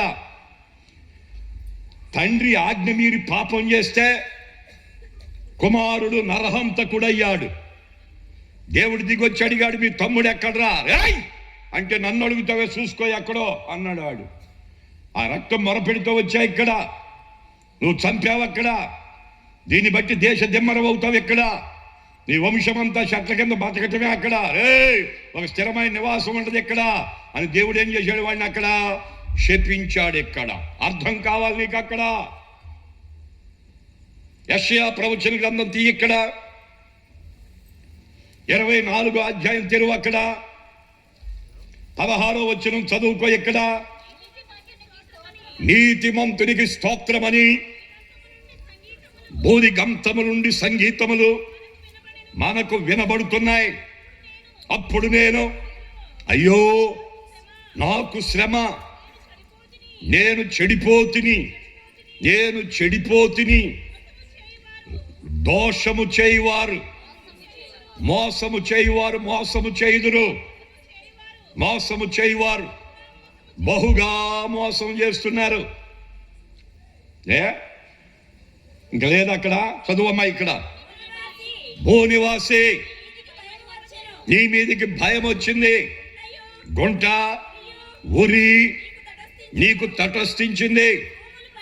తూములు పైకి తీయబడి ఉన్నవి, భూమి పునాదులు కంపించుచున్నవి, భూమి బొత్తిగా బద్దలైపోతుంది, భూమి కేవలం తొనకలైపోతుంది, భూమి బహుగా దద్దరిల్లుతుంది, భూమి మత్తుని వలె కేవలము తూలుతుంది, పాకవలే ఇటు అటు ఊగుతుంది, దాని అపరాధం దాని మీద భారముగా ఉంది, అది పడి ఇకను లేవదు. అంటే భూమిని తీట కారణం చెప్తున్నా ఇక్కడ. ఇప్పుడున్న భూమి, ఇప్పుడున్న ఆకాశం ఏమైపోవాలి? గతించిపోవాలి. అక్కడ ఎందుకు దేవుడు తీసేస్తాడు ఇక్కడ అంటే ఆది నరుని బట్టి శపించబడింది ఇక్కడ.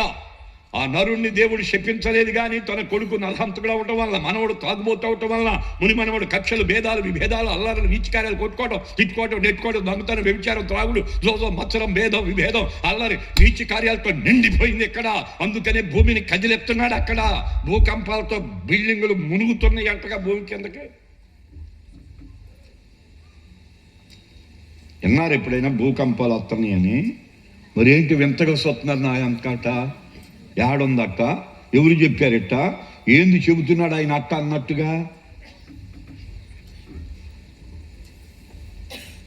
ఇప్పుడున్న భూమి ఏమవ్వాలి? లయమైపోవాలి. ఇప్పుడు కనబడే ఆకాశం ఏమవ్వాలి? లయమైపోవాలి. విను వినా వినా లోకానికి చెప్పండి మాటలో, ఈ భూమి స్థిరం అని చెప్పి జానుడు స్థలం కోసం కొట్టుకు సత్తున్నావు చూడు, ఆగే కట్ట. ఆగా లే చిన్నడా, ఆగా. ఈ భూమి స్థిరము కాదు. దీన్ని దేవుడు ఏం చేయబోతున్నాడు? అగ్నితో లయము చేయబోతున్నాడు. దేన్ని? ఇప్పుడున్న ఈ భూమిని. అమ్మో ఎంత ఉందే, ఎట్ట చేస్తాడు అన్నట్టు చూడమాకక్క. దేవుడే కలుగు చేశాడు దీన్ని తన వాక్కు చేతట. తన స్వహస్తాలతో భూమికి పునాది వేశాడట. ఆ భూమిని మంచిగా చేశాడట. భూమి మీద నరులే దాన్ని చెడగొట్టారట. భూమి మీద నరుడేమయ్యాడో తెలుసా? భూమి ఏమైంది? ముందు శపించబడింది. అందుకని ఏమిచ్చింది? ముళ్ళ తుప్పలు, గచ్చ పొదలు ఇస్తుంది. ఎందుకు ఇక్కడ ఈ భూమి వదిలేసావా? దాన్ని అట్టాగే వదిలే. అక్కడ ఎంత మొలుసుద్దో చూడక. ఎందుకు మొలుసుద్దట? భూమి భూమిగా ఉండొచ్చు గట్ట, మట్టి మట్టిగా కనపడొచ్చు గట్ట, దాంట్లో గడ్డి మొలుసుద్ది, ముళ్ళు మొలుస్తుంది. ఎందుకట్ట అంటే దేవుడు శపించాడట. ఈ శపించబడిన భూమి మీద ఉన్న నరుడు ప్రేమించబడ్డాడు, కానీ భూమి మీద దేవునికి వ్యతిరేకమైన కార్యాలు చేయటం వల్ల నరుడు కూడా ఏమైపోయాడు? శపించబడ్డాడు. చాలా మంది ఫోన్లు చేస్తారు, పాస్టర్ గారు మా ఇంట్లో నేను పుట్టా, మా పని ఏదో మేము చేసుకుంటున్నాం, మాకున్నదేదో మేము తింటున్నాం, మా ఇంట్లో మేము ఉంటున్నాం, ఇంకా మేము శాపగ్రస్తులు ఏంటి, మీ వాక్యాలు అట్ట చెబుతారేంటి, ఆపేక అని చెప్పి ఫోన్లు చేస్తున్నారు. వాళ్ళు ఇంట్లో పడుతున్నారు, వాళ్ళకున్నది తింటున్నారు, వాళ్ళు పనులు చేసుకుంటున్నారు, శుభ్రంగా బతుకుతున్నారు. ఇంకా శాపం ఏంటి? ఇంక శాపమేముంది వాళ్ళకి? మనుషులు శాపగ్రస్తులు అని ఎందుకు చెబుతున్నారు మీరు అని చెప్పేసి లెగుతున్నారు చాలా మంది. అర్థం అవడానికి మీకు ఇంకొక రిఫరెన్స్ ఇస్తా, చదువుకో ఈ పూట. అది కూడా ద్వితీయోపదేశ కాండం 27వ అధ్యాయం 16 నుంచి చదువుతావా 15 చదువుతావా? 16 వద్దులే, అది వద్దులే. 15 కదా, 16 చదువమ్మా. తండ్రినైనను తన తల్లినైనను నిర్లక్ష్యము చేయువాడు శాపగ్రస్తుడని చెప్పాలి. జనులందరూ ఆమేన్. బాబు నీ ఇంట్లో నువ్వు పడుతున్నావు, నీకు కలిగింది నువ్వు తింటున్నావు, నీకు శాతం ఎందుకు నువ్వు చేసుకుంటున్నావు, నువ్వు కమ్మగా నీ ఇంట్లో ఉంటున్నావు, ఇంక శాపం ఏంటి అంటున్నావుగా? ఇదిగో ఇదే. ఏంటది? తన తండ్రినైనను తన తల్లినైనను నిర్లక్ష్యము చేయువాడు. బైబిల్ చెబుతుందా మాట, నా మాట కాదు. ఈ పూట అర్థమైతే బాగుండి నీకు. ఈ పూట నిన్ను కని పెంచి పెద్ద చేసిన తల్లిదండ్రులు ఏం చేయాలి? నువ్వు సన్మానించాలంట. అక్కడ సన్మానించటం అంటే 60 సంవత్సరాలు వచ్చినాక ఒక శాలువ 150 పెట్టి కొని, ఒక దండ 100 రూపాయలు పెట్టి కొని, 4 కొబ్బరికాయలు కాళ్ళ దగ్గర కొట్టి దండం పెట్టుకోవటం అనుకుంటున్నారు వాళ్ళు. అక్కడ ఆగండి. ఇక్కడ లేకపోతే కాలం చేసినప్పుడు ఎవరు? తల్లిదండ్రులు దండలేసి కొబ్బరికాయలు కొట్టి దండం పెట్టుకుంటే సన్మానం అనుకుంటున్నారు. అక్కడ ఆగండి. ఇక్కడ బతికున్నప్పుడు ఇంత బెటర్ కానీ ఏదో కడతారంట ఇంటి ముందు పోయినాక అయిగో విన్నారా, గ్రౌండ్గా చేస్తారంటగా. ఎవరికి? అంత ఇడ్లీ ముక్క పొద్దున్నే తీసుకెళ్ళి పెట్టడం, కడుపు నిండా తింటాడు, భార్య తింటే పిల్లలు తింటారు, ముసలా మొతక సచ్చినా వాళ్ళకి దిగులు లేదు. అలాంటి వాడు శాపగ్రస్తుడిగా గ్యాంట్ ఇక్కడ. నువ్వు తినకముందే నీ తల్లి ఉందే, నా తండ్రి ఉన్నాడే, వాడికి 2 ఇడ్లీ ముక్కలు పెట్టాలనే ఒక ఆలోచన లేకుండా బతుకుతున్నావుగా నువ్వు. నీది నువ్వు తింటే, నీ ఇంట్లో ఉంటే సుఖమేంటి? నిన్ను కని పెంచి పెద్ద చేసి నీకు ఇల్లు కట్టి నీకు కలిగిందంత ఇచ్చి నీకు ఒక భార్యని ఇచ్చి నీకు పురుడు పోసి నీ బతుకుని ఈ స్థాయిలోకి తెచ్చి నీ తల్లిదండ్రులే వదిలేసి నిర్లక్ష్యం చేసి నాకేం శాపం, నేనేం పాపం, నేనెట్ట ఏం చేశానే, దేవుడి దగ్గరికి వెళ్తే పోరాడతా అంటున్నావా? ఏంది నువ్వు పోరాడేది? ఏంటో నువ్వు పోరాడేదే? దేవుణ్ణి అడుగుతాడంట, అక్కడ చూసుకుంటాడంట దేవునితో. ఆపరా నాయన, ఆగు, ఆగా. ఏంటి నువ్వు అక్కడ చూసేది? ఇక్కడ ఉండగానే ఏదైనా చేసుకో. ఇంకా ఆయన దగ్గరికి వెళ్తాకి ఎక్కడ ఉండదు? ఇక్కడ చేయకుండా ఆయన దగ్గరికి ఆడెళ్తావు నువ్వు. ఇంకా పాతాళానికి దిగిపోవటమే గంత, అగ్నిగుండానికి ఆహుతవటమే గింత. అవన్నీ అర్థం కాకుండా బతుకుతావేంటట? చెప్తున్నాడు శాపం అంటే ఏంటో. 1, తల్లిని తండ్రిని సన్మానించు. అలా సన్మానించని వాడు శాపగ్రస్తుడు. ఈ రోజు తల్లిదండ్రులు సంపాదించిందంత కావాలంట, వాళ్ళని చూసి సాగినంపటానికి మాత్రం లేదంట.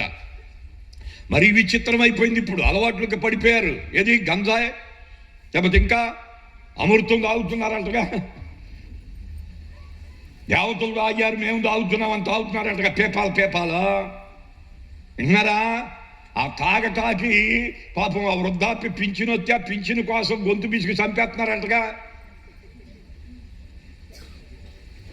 ఊరికే గుర్తు చేస్తున్నాలే, మీకు తెలియదు ఏముంటుంది ఎట్టండి. అన్ని చూస్తున్నారుగా. అయ్యా పడుతున్నాంలే బాబా అన్నట్టు కొంతమంది చూస్తున్నారుగా. వింటున్నారు ఇక్కడ, వినక్కడ.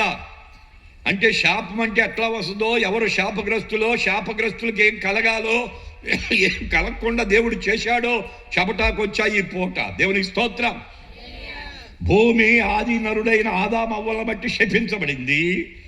ఆదామవ్వలను ప్రేమించి గొర్రెను వధించి దానికి విమోచన కలిగించాడు. ప్రేమను బట్టి కొడుకులు పుట్టి కోడళ్ళు మనమళ్ళు మనమరాళ్ళు వచ్చినాక పాపం పెరిగిపోయి శాపగ్రస్తులయ్యారు. ఆ శాపం ఎలా వచ్చింది అంటే ఇదిగో ఇలా. 1, తండ్రినైనా తల్లినైనా సన్మానించని వాడు శాపగ్రస్తుడు. 2, తన పొరుగువాని సరిహద్దు రాయి తీసివేయువాడు. ఎవడో తెలుసా? శాపగ్రస్తుడు. ఇక్కడ ఒకడు పొలం ఉంది, ఆ పొలమోడు ఎక్కడో ఉన్నాడు. వీడు అర్ధరెత్తులు వెళ్ళి ఆ రాయి ఇక్కడ ఎత్తాడంటగా. ఆడు కొలతలు ఎత్తే నాదేదో అంటున్నాడంటగా. మాకు తెలియదు ఎక్కడుందో చూసుకోమంటున్నారంటగా. వీళ్ళు మాయ చేస్తున్నారంటగా. ఇంటి దగ్గర సరిహద్దు రాళ్ళు మారుతారంటగా. మాయ. ఎలాంటి వాళ్ళు ఎవడో తెలుసా నీకు? శాపగ్రస్తులు. నేను దొంగతనం చేయనుగా, వ్యభిచారం, ఈ ఆపిక కొన్ని ఉన్నాయి ఇక్కడ, అవి కూడా బయటకు వస్తున్నాయి అక్కడ. అర్థమైతే బాగుండు నీకు ఇక్కడ.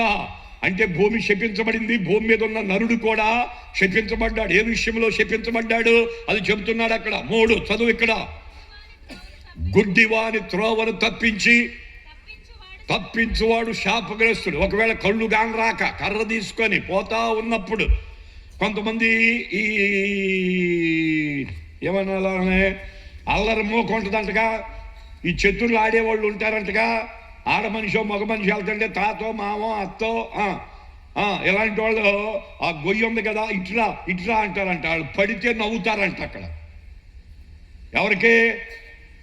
గుడ్డోళ్ళకి. త్రోవను తప్పించువాడు. శాపం అంటే ఏంటో చెప్తున్నాడు ఈ పూట ఇక్కడ. అర్థం కావాలి నీకు అక్కడ. తల్లిదండ్రులను దూషిస్తే, వాళ్ళని సన్మానించకపోతే అది శాపం.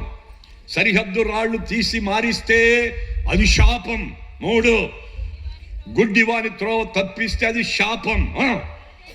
పరదేశకే గాని, తండ్రి లేని వానికే గాని, విధవరాలకే గాని న్యాయము తప్పి తీర్పు తీర్చువాడు శాపగ్రస్తుడు. వినో, ఏదైనా దేశం నుంచి ఇక్కడ కొంచెం బతకడానికి వచ్చాడాడు, వచ్చినోడు ఊరంతా పోగా ఈ మంది బలము చేత వాడిని అన్యాయం చేస్తే అది శాపం.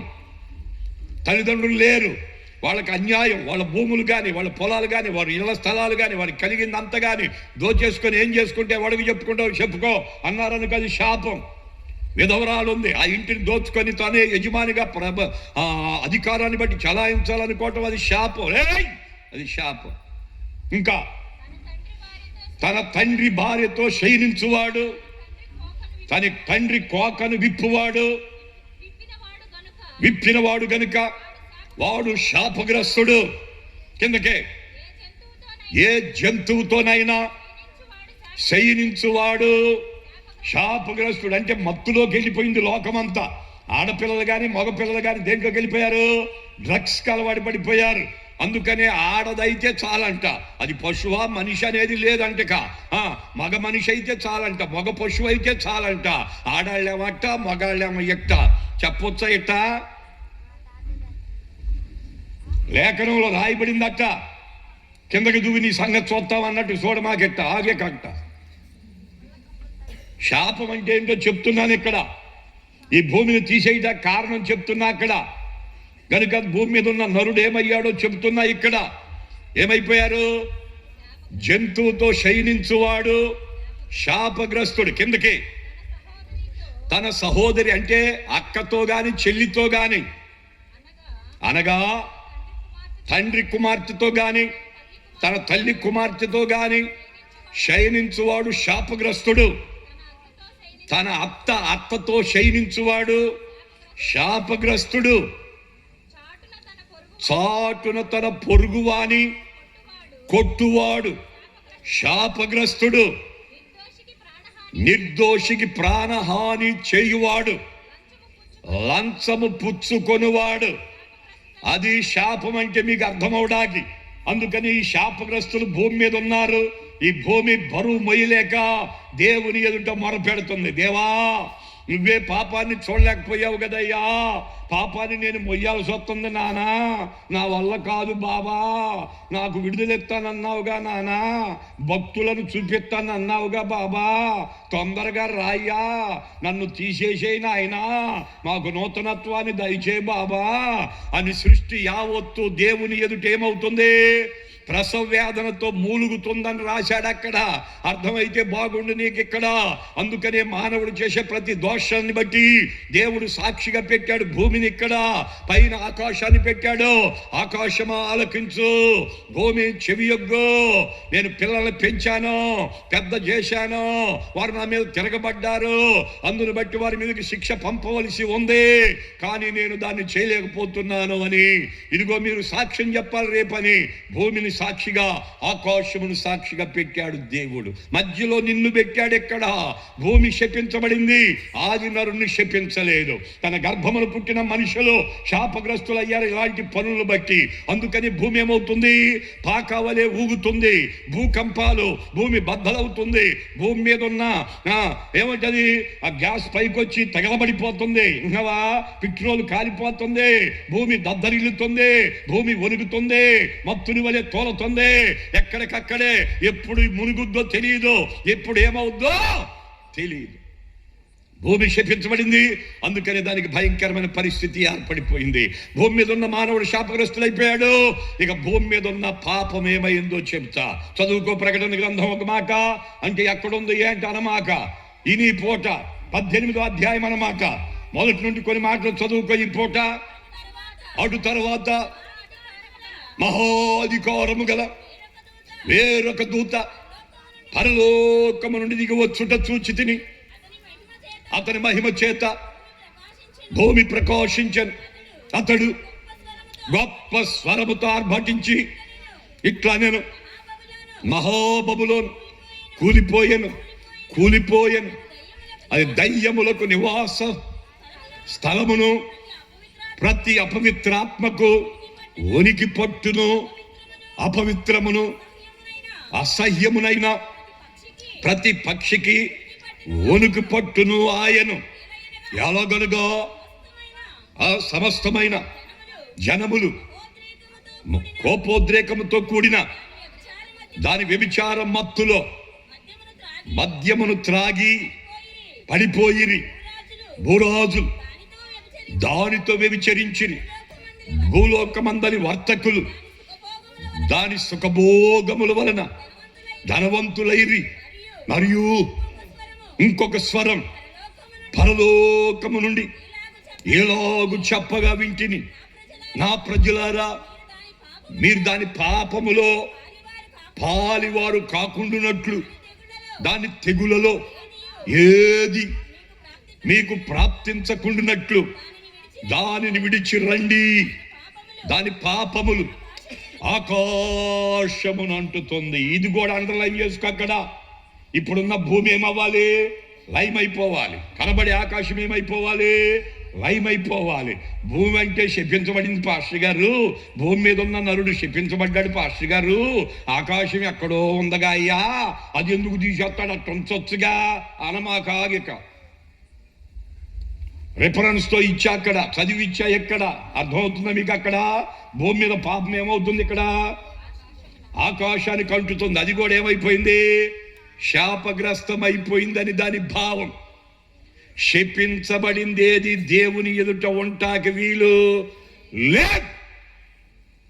శపించబడింది ఏది దేవుని ఎదుట ఉంటాకి వీలు లేదు. ఏం చేయాలి? దాన్ని కాల్ చేయాలి, బూడి చేయాలి, నేలల్లో కలిపేయాలి. దేవుని ఎదుట శాపగ్రస్తమైంది ఏది ఉంటాకి వీలు లేదు. జాగ్రత్తగా విని పూట. భూమి ఏమైంది? శపించబడింది. నరుడేమయ్యాడు? శపించబడ్డాడు. ఆకాశం, భూమి మీద పాపం ఎక్కడికి వెళ్ళింది? ఆకాశం ఏమైపోయింది? అది దోషంతో నిండిపోయింది. అంటే ఈ మూడిటిని దేవుడు ఏం చేయాలి? అగ్నితో కాల్చి బూడిచ్చేసి దాన్ని కొట్టేయాలి. అర్థమవుతుందా? అయితే దేవుడు చేసిన పని ఒకటే. ఆలోచన చెయ్యి పూట. మానవుని మీద ఉన్న ప్రేమను బట్టి శపించబడిన ఈ మానవుడు దొంగ అయి, విభిచారి అయి, త్రాగుబోతాయి, జొజగాడై, మూర్ఖుడై, తల్లిదండ్రులు కవిధేయుడై, ఇదిగో భ్రష్టుడై, బలహీనుడై, అజ్ఞాని అయి, అపరాధి అయి, కొట్టువాడై, తిట్టువాడై, నెట్టువాడై, ఏమండి దేవునికి దూరమై, దేవుని సన్నిధికి దూరమైపోయి, మందిరాన్ని విడిచిపెట్టి, ధర్మశాస్త్రాన్ని ప్రక్కన పెట్టి, నీతిని నేలను కొట్టి, అబద్ధాలు చేతబట్టి, దేవుని కోపాన్ని గురి అయి బ్రతుకుతున్న ఈ మానవుడిని కూడా అగ్నితో దహించాలి. కానీ ఈ మానవుని మీద ఉన్న ప్రేమను బట్టి పరలోకములో ఒక ఆలోచన సభ ఏర్పాటు చేశాడట. మన రూపములో చేయబడిన నరుడు అపవాదికి లోబడి అసత్యములోకి వెళ్ళాడు. అది అతనికి పాపం అనిపించింది. ఆ పాపాన్ని బట్టి అతడు శాపగ్రస్తుడయ్యాడు. అతన్ని అగ్నితో ఆహుతి చేయవలసి ఉంటుంది. అతడు పాతాళమునకు నెట్టివేయబడుతున్నాడు. అపవాది స్థలమైన పాతాళానికి ఈడ్చుకుపోబడుతున్నాడు. ఇందుకు కాదు కదా నరుని చేసింది. ఆ నరుని పాపాన్ని క్షమించాలి, అపవాది చేతుల నుంచి విడిపించాలి, పాతాళ మార్గమును మళ్లించాలి. ఆ మానవుడికున్న శాప, పాప, దోష, అపరాధ, అంధత్వాన్ని క్షమించాలి. అందుకనే భూలోకములో ఒకడు పరలోకము నుండి పరిశుద్ధంగా పుట్టాలి. దోతలారా, కెరాబులు, షెరుబుల్లారా వినండి.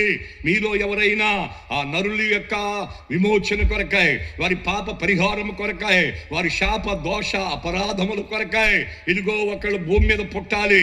పుట్టేవాడు పరిశుద్ధంగా పుట్టాలి, పవిత్రంగా పెరగాలి, పరలోకపు సంగతులు బోధించాలి. మానవులందరి పాప పరిహారము కొరకాయ సిలువలో యాగమై చనిపోయి తిరిగి లేచి రావాలి. ఎవరు వెళతారో రమ్మని పిలుపునిచ్చారట. కోటాను కోట్ల దేవదూతల్లో ఏ ఒక్కరు ముందుకు రాలా? షరాబులు, కెరూబుల్లో ఏ ఒక్కరు ముందుకు రాలా? సృష్టిని కలుగు చేసిన మహత్తు గల మాట బయటకు వచ్చి, తండ్రి నేనున్నాను, నన్ను పంపమన్నారంట. దేవునికి స్తోత్ర. తండ్రికి తన వాక్కుని పంపడానికి అభిష్టమాయను. ఆ వాక్కుని ఆత్మ ద్వారా కన్యమేరి గర్భంలోకి పంపితే అదే కృపా సత్య సంపూర్ణుడిగా పిండ ఉత్పత్తి అయి కుమారుడిగా బయటకు వస్తే, సున్నతి చేసి యేసు ప్రభు అని పేరు పెడితే, యేసు ఏటేటా మందిర అనుభవం కలిగి ఎదిగితే, 12 దాటినాక తల్లి చెప్పినట్టుగా ఎంట ఉంటే, 30 సంవత్సరాలకు యోర్దాన్లో యోహాను చేత బాప్తిసం పొందితే, ఆయన అరణ్యానికి వెళ్ళి 40 రోజులు ఉపవాసం ఉండి పట్టణంలో ప్రవేశిస్తే సాతానుడు ఎదుర్కొన్నాడు. సాతాను గద్దించి పట్టణంలో ప్రవేశించాడు. ప్రవేశించిన ఆయన చెప్పాడు, బాబు మాయ్ మీరు దేవుని రూపం. నా తండ్రి మీ కొరకు నన్ను పంపారు. మీ పితరుల దోషాన్ని బట్టి మీరు శాపగ్రస్తులయ్యారు. ఆ శాపము నుండి విడిపించుటకు, మీ పాపాన్ని పరిహరించుటకు, మీ దోషాలు పరిహరించుటకు నేను మీ కొరకు యాగమవడానికి వచ్చాను. నన్ను వెంబడించండి. పాతాళము నుంచి విడిపిస్తాను, అపవాది చేతులను తప్పిస్తాను, అశాంతిని తొలగిస్తాను, చీకటిలో నుండి విడిపిస్తాను, వెలుగుమయంగా చేస్తాను, పరలోకానికి తీసుకొని వెళతాను, రండి అని పిలుపునిచ్చారు. ఆ పిలుపుని విన్న ప్రజలు ఆయన్ని వెంబడించారు. వారిలో రోగులుంటే బాగు చేశాడు, కుష్ఠ రోగులను బాగు చేశాడు, కుంటి వారికి కాళ్ళు ఇచ్చాడు, గొడ్డి వాళ్ళకు చూపించాడు, మోగ వాళ్ళకి మాట ఇచ్చాడు, చెవిటి వాళ్ళకు వినికిడిచ్చాడు, చనిపోయిన వారిని లేపేశాడు, అద్భుత మహత్కర సూచికలు చేశాడు. ఆఖరిగా మానవులందరి పాప శాప దోషాన్ని పరిహరించుట కొరకై ఆ ప్రేమామూర్తి, ఆ కరుణామయుడు, ఆ జాలి గల దేవుడు మనల్ని మాత్రమే ప్రేమించి, భూమి కొరకు కాదు, ఆకాశము కొరకు కాదు, నీకు అర్థమవడానికి చెప్తున్నాను, ఆయన రూపంలో చేయబడిన మన కొరకే. భూలోకాన్ని భరణం చేస్తున్న చక్రవర్తులారా, రాజ్యాలు ఏలుతున్న రాజులారా,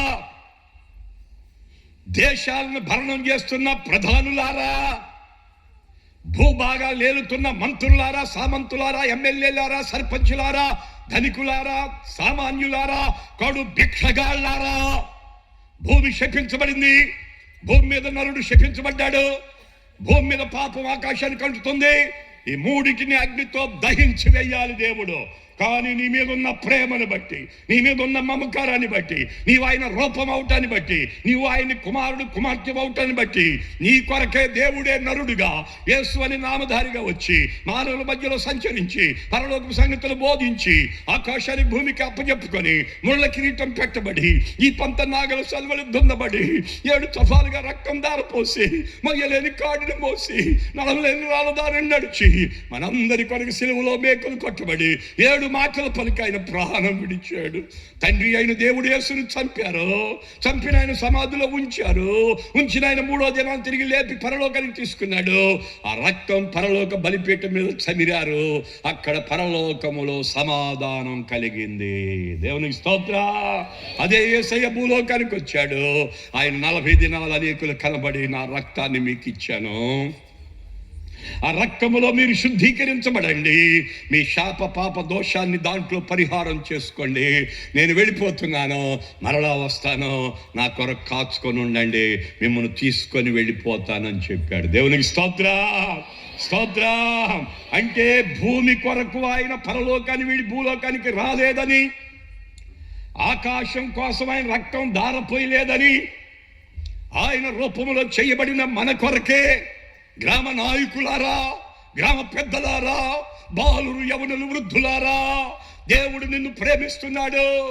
మనము జన్మతః పాపం పెరుగుతున్నప్పుడు స్వాభావికంగా మూఢత్వం, చూపులో, తలంపులో, ఊహలో, నడకలో, పడకలో పాపం, ఈ పాపాల్లో శాపం. ఈ శాపములో నువ్వు అగ్నికి ఆహుతవ్వాలి, నరకానికి గురి కావాలి, తీర్పు తర్వాత అగ్నిగుండానికి ఆహుతవ్వాలి, యుగయుగాలు యాతన పడాలి. ఆ యాతన నువ్వు పడకూడదని నా ప్రేమామూర్తి, నా పరమ తండ్రి, నా ప్రభు అయిన యేసు మనం పొందవలసిన శ్రమ అంతా ఆయన శిలువలో భరించాడు. అంటే ఇందును బట్టి నీకు అర్థం కావలసింది, నీ శాపాన్ని కొట్టివేయవాడు ఒకే ఒక్కడు, చనిపోయి తిరిగి లేచిన మృత్యుంజయుడు, మహిమగల యేసయ్యా. దేవునికి స్తోత్రం. ఆయన పరలోకానికి ఎక్కి వెళ్ళాడు, పరిశుద్ధాత్మను పంపారు, శిష్యుల మేడగదులు ఆత్మ పొందారు, ప్రపంచానికి ఆ సువార్త అందిస్తున్నారు. భూమి శపించబడింది బాబు, భూమి మీద మనుషుడు శపించబడ్డాడు, భూమి మీద పాపం ఆకాశాన్ని అంటింది, అది శపించబడింది. ఈ మూడింటిని తీసివేయవలసి ఉంది, కానీ దేవుడు నిన్ను ప్రేమిస్తున్నాడు. ఇది సువార్త, అదే యేసు వార్త. దేవునికి స్తోత్రం చెప్పు. ఇంకెంతకు మించి ఏమన్నా ఉందంటావా? ఇదే సువార్త. ఇప్పుడు ఈ భూమి ఏమవ్వాలి? లయమైపోవాలి. ఎప్పుడవుద్ది? మళ్ళీ ఏమి రావాలి? అది ఎప్పుడు వస్తుంది? అందులో ఎవరు ఉంటారు? ఈ కూడా చెప్పాలి. మీరు చూస్తేనే జాలి అన్నట్టు కూర్చున్నారు అక్కడ. అందరూ ఒకసారి స్తోత్రం చెప్పండి. అదిగో చూసావా సప్పగా. చప్పట్లు కొట్టండి గట్టిగా, స్తోత్రం కూడా చెప్పండి గట్టిగా, కొడతా చెప్పండి అమ్మాయి. అరే కొడతా చెప్పండి. ఆ మత్తు, ఆ మగత, ఆ మంచు అదంతా పోయి కత్తంతా కాసేపు వింటానికి అవకాశం ఉంటుంది. మీ మేలు కోసమే, లేకపోతే మాకేమైంది ఓ ముద్ద పెడతారు తింటాం కమ్మ పడుకుంటాం. మీకోసమే కదా ఇదంతా. మీ ఆత్మల రక్షణ, మీ కుటుంబాలన్నీ కూడా, మన గ్రామం అంతా కూడా ప్రభు దగ్గర ఉండాలని, ఎవరు నరకానికి వెళ్ళకూడదని భక్తుడు వాంఛ ప్రతి ఏక ఎంతో ఖర్చు పెట్టి సమయాన్ని, ధనాన్ని ఇచ్చిన వరాన్ని, కృపను వాడుతూ ముందుకు వెళుతున్నాడు. అల్పుడైన చదువులేని అలాంటి వాళ్ళని కూడా పిలిపించేటాడు మాటలు చెప్పుతున్నాడు. దేవునికి స్తోత్రం, స్తోత్రం, స్తోత్రం. ఇప్పుడు అర్థమైపోయిందిగా మీకు. భూమి ఏమైంది? మానవుడు ఏమయ్యాడు? ఈ భూమి మీద పాపం ఏమైంది? మూడింటిని ఏం చేయాలి? ఇప్పుడు దేవుడు చేసిన పని, మనల్ని ప్రేమించి మన కొరకు తన రక్తాన్ని ధారపోశారు. ఆ రక్తములో కడగబడి పాపాలు ఒప్పుకొని పశ్చాత్తాపడితే శాపము నుంచి విడుదల పొంది మేలులతో తృప్తిపరచబడి పరలోకానికి వారసులం అవటాక ఆయన మన కొరకు యాగమయ్యారు. దేవుని స్తోత్రం. ఇప్పుడు అసల్లోకి వస్తున్నాను. ఇక్కడ ఇప్పుడు యేసయ్య ఎక్కడున్నాడు? ఎక్కడుంటే మనకెందుక? అడుగుతున్న ఊరకనే చెబుతారేమోననే. పరలోకములో తండ్రి కుడిపార్శ్వమును కూర్చొని మానవులమైన మన కొరకై విజ్ఞాపన. తండ్రి అంటున్నాడు, వెళ్ళు నీ స్వరక్తం ఇచ్చి సంపాదించుకున్న సంఘాన్ని తెచ్చుకో, చాలు పోరాదా అంటున్నాడు. యేసయ్య అంటున్నాడు, ఆగు నాన్న, నా కుమారుడు అబ్రహాంరాజుని ఎన్నుకున్నానుగా బాబా, నా ప్రేమ సువార్త కొరకు సభలు ఏర్పాటు చేశాడుగా నాన్న, నా రాకడ విషయాలన్నీ చెబుతారయ్యా అక్కడ. ఇంకా కొన్ని కుటుంబాలు రక్షణ పొందాలిగా నాన్న, నా రక్తం వ్యర్థం కాకూడదుగా బాబా, కొంచెం ఆగయ్యా, కొంచెం ఆగయ్యా, కొంచెం ఆగయ్యా అని తండ్రి దగ్గర ఏం చేస్తున్నాడు? అందుకని ఆయన రాక ఆలస్యం అవుతుంది. దేవునికి స్తోత్రం చెప్పు. కానీ లోకం అనుకుంటుంది ఈ బోధకులు అడుగడుగు వస్తున్నాడు, ఇడిగిదిగో వస్తున్నాడు అంటున్నారు, కానీ రాడురా. వాళ్ళు బతకటాక అట్టగా చెబుతారు, మీరు ఎంత ఇట్ట కూర్చున్నారు కానీ అందుకే మేము రాము అంటున్నారు వాళ్ళు. తెలుసా మీకు? వాళ్ళ సంగతి అక్కడ పెట్టు, నీ సంగతి చెప్పు. ఏ అమ్మాయి వస్తాడంటే యావనమ్మా. డౌట్లు ఇదంతా ఎందుకో తెలుసా? ఆలస్యం అవుతుంది. ఏమవుతుంది? ఎందుకు ఆలస్యం అవుతుంది? భక్తులు మొరపెడుతున్నారు, మా గ్రామం అంతా రక్షణ పొందాలని. వాళ్ళ రక్షణ కొరకు ఆగుతుందని దాని భావం. ఆయన వేడుకుంటున్నాడు. అక్కడ ఆడాళ్ళు ఉన్నారు, మగాళ్ళు రక్షణ పొందకపోతే నా భర్తను రక్షించయ్యా, పిల్లలను రక్షించయ్యా, తల్లిదండ్రులయ్యా, అన్నదమ్ములయ్యా, అప్పజీరులయ్యా, ఇరుగు పొరుగయ్యా, బంధువు రక్త సంబంధులయ్యా, వాడకట్టయ్యా, గ్రామం అయ్యా అని ఏడుతున్నావుగా. ఆ ఏడుపు దాటిపోలేక ఆగుతున్నాడు అక్కడ. అంతేగాని రాలేక కాదు. ఇక్కడ లేచి నిలబడ్డాడంట. అక్కడ ఇక రాటాకి రెడీ అయ్యాడంటే ఇక్కడ. అర్థమవుతుందా నీకు? అక్కడ వీనెక్కడ? తండ్రికి ఇష్టమై కుమారుడా లే, వెళ్ళు, నీ స్వరక్తం ఇచ్చి సంపాదించుకున్న సంఘాన్ని తెచ్చుకో అన్నాడు అనుకో. యేసయ్య లేచి తండ్రి ఆనతి ప్రకారంగా దూతగణాలని పట్టి, పరిశుద్ధులాత్మలను పట్టి ఆయన మధ్యాకాశానికి వస్తారంట. దేవునికి స్తోత్రం చెప్తావా? అందరు చెప్పొచ్చు కదా. ఎక్కడికి వస్తారు? యేసయ్య మధ్యాకాశానికి వస్తారు. వచ్చి ఏం చేస్తారు? పరిశుద్ధుల ఆత్మలను విడిచిపెట్టేస్తారు. అంటే పరిశుద్ధుల ఆత్మలు అంటే ఎవరాళ్ళు? దేవుడున్నాడని నమ్మి, పాపముందని గుర్తెరిగి, పాపానికి పరిహారం యేసు రక్తం అని తెలుసుకొని, ఆ రక్తములో పాపాలు ఒప్పుకొని పశ్చాత్తాపడి, పాప క్షమాపణ నిమిత్తమై బాప్తీసం పొంది, మందిర అనుభవం కలిగి, బలలో పాలు పొందుతూ నీతిగా నిజాయితీగా బ్రతికే వారిని దేవుడు కోరుకుంటే వాళ్ళు కాలం చేసిన వాళ్ళు ఉన్నారు. ఏది? ప్రభు వచ్చిన దగ్గర నుంచి ఇప్పటి వరకు వాళ్ళందరూ పరిశుద్ధుల ఆత్మలు అంటారు. ఆయన దగ్గర ఉన్నాయి, అవన్నీ పంపుతారు. క్రీస్తునందుండి మృతులైన వారు మొదట లేపబడతారు. ఆత్మలు వదిలిపెడతాడు, దూతగణాలను వదిలిపెడతాడు. దూతల భూగర్భం అంతా బూది గంతల వరకు వెళ్ళిపోతారు. అప్పుడు మధ్యాకాశములో నుండి ప్రధాన దూతకు బోరేస్తాడు.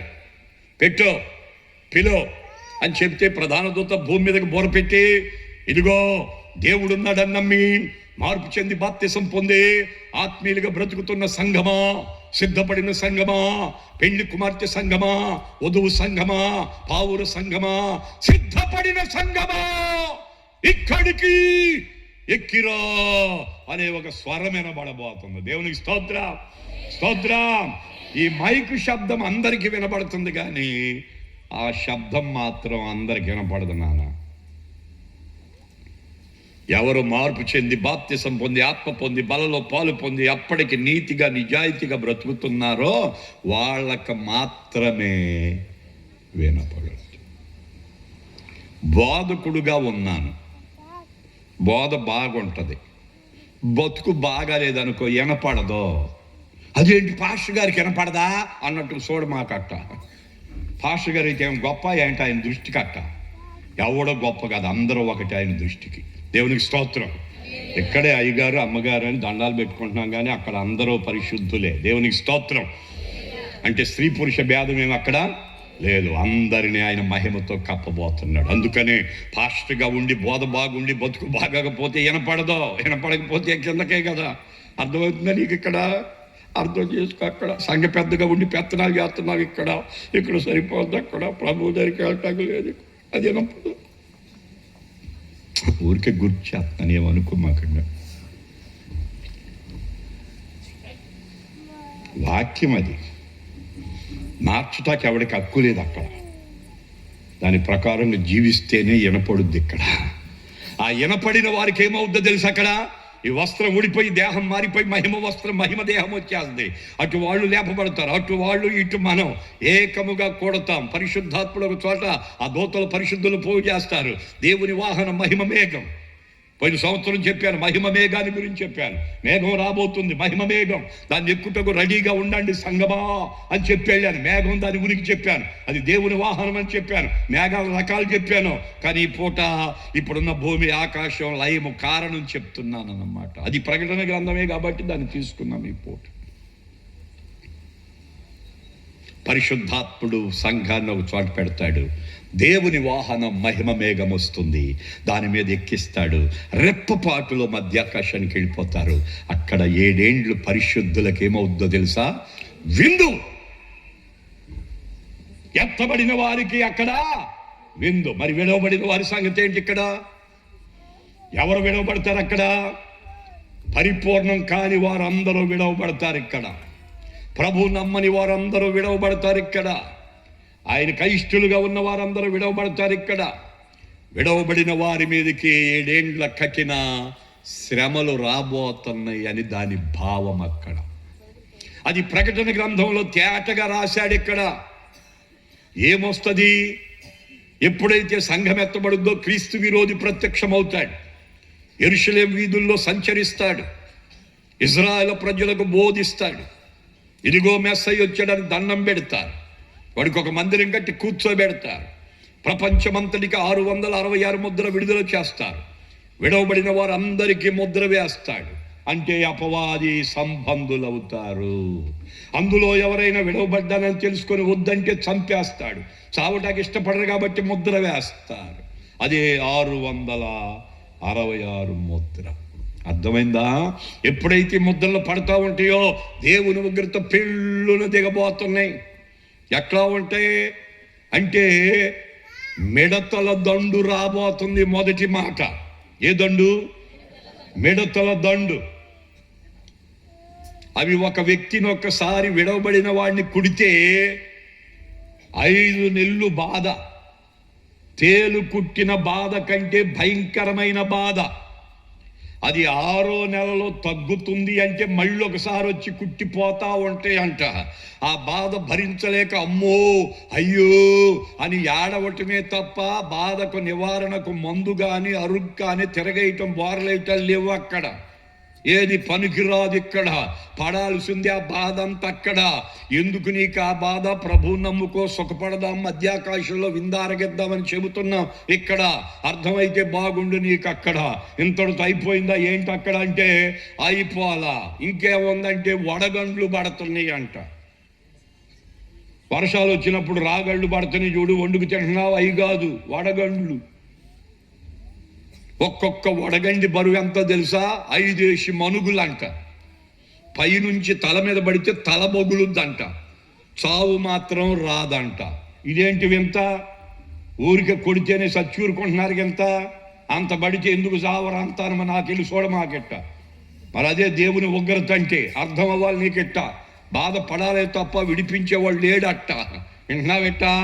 విను, ఏం పడబోతున్నాయి? వడగండ్లు. గోడ మీద పడితే గోడ ఇరుగుద్ది, కాలు మీద పడితే కాలు ఇరుగుద్ది. ఇంక ఏడుచుకుంటా కూర్చోవటమే తప్ప విడిపించేవాడు, బాగు చేసేవాడు, బలపరిచేవాడు, కట్లు కట్టేవాడు ఎవడికి లేదు. మొత్తం మీద పడుతున్నాయి అట్ట. అందరూ బాధ అనుభవించవలసిందే ఎట్ట.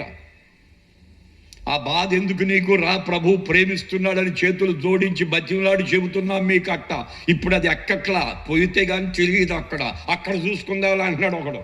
ఇక అక్కడ చూసేది ఏముందరు? అక్కడ తాడ తీసేస్తాడు, అక్కడ వేస్తాడు, అక్కడ అగ్నిగుండంలో పట్టమే, అక్కడ యుగ యుగాలు ఆడవటమే అక్కడ. ఇంకక్కడికి వెళ్ళి చూసుకోవడానికి ఏముండదు నాన్న. ఒక ఆయన అన్నాడు నాతో, మా నాన్నగారు మంచోడండి, మమ్మల్ని బాగా పెంచాడండి, మంచి భక్తుడండి, కాకపోతే బాప్తిసం పొందకుండా చచ్చిపోయాడండి, ఎక్కడ ఉంటాడండి అన్నాడు ఆడు. ఇప్పుడు ఆడికి ఏం చెప్పాలి నేను? నువ్వు చెప్పు పోని, నీకు తెలిస్తే. వాళ్ళ నాన్న మంచోడంట, బాగా చూశాడంట, దేవుడంటే భయం అంట, మందిరానికి వెళ్తాడంట, ఏదైనా ఎత్తాడంట, కానీ ఏం పొందలా? బాప్తిసం పొందలా, చచ్చిపోయాడు. ఇప్పుడు ఎక్కడ ఉంటాడని అడుగుతున్నాడు నన్ను. ఏం చెబుతావు నువ్వు? ఎక్కడ చెప్పు. పాస్టర్ గారిని బతకాలని దేవుడి దగ్గర ఉంటాడు ఏవయ్యా. ఇప్పుడు ఎవడు చచ్చిపోయినా అక్కడికి వెళ్ళి ఏం చెప్తారు తెలిసి వీళ్ళు? మాయా. చచ్చిపోయిన వాళ్ళందరూ ప్రభు రొమ్మున అనుకొని ఉంటారు. ఈడు కూడా ఉంటాడు, లేదు దుఃఖపడమాకండి, దేవా ఈ బిడ్డను నీ చేతిలోకి తీసుకొచ్చి వస్తున్నావు నాయన ఆమెనని చెప్తారు. దాని మీద ఏమో రాస్తారు ఒక పేరు, ఏమని? ప్రభువునందు నిద్రించిన వాళ్ళు దాన్ని ఇలా రాస్తారు. ఇప్పుడు మనుషులు మభ్య పెట్టాక అట్లా చెప్పాల్సి వస్తుంది, కానీ చెప్పటానికి ఉందట. మార్పు లేదు, దానికి బాప్తిసం పొందలేదు కాబట్టి చచ్చిపోయాడు. ఇప్పుడు ఏం చెప్పాలి ఆ కొడుక్కి? అడుగుతున్నాను నన్ను. అప్పుడు నేను అన్నాను, రే నువ్వేమన్నా అనుకో,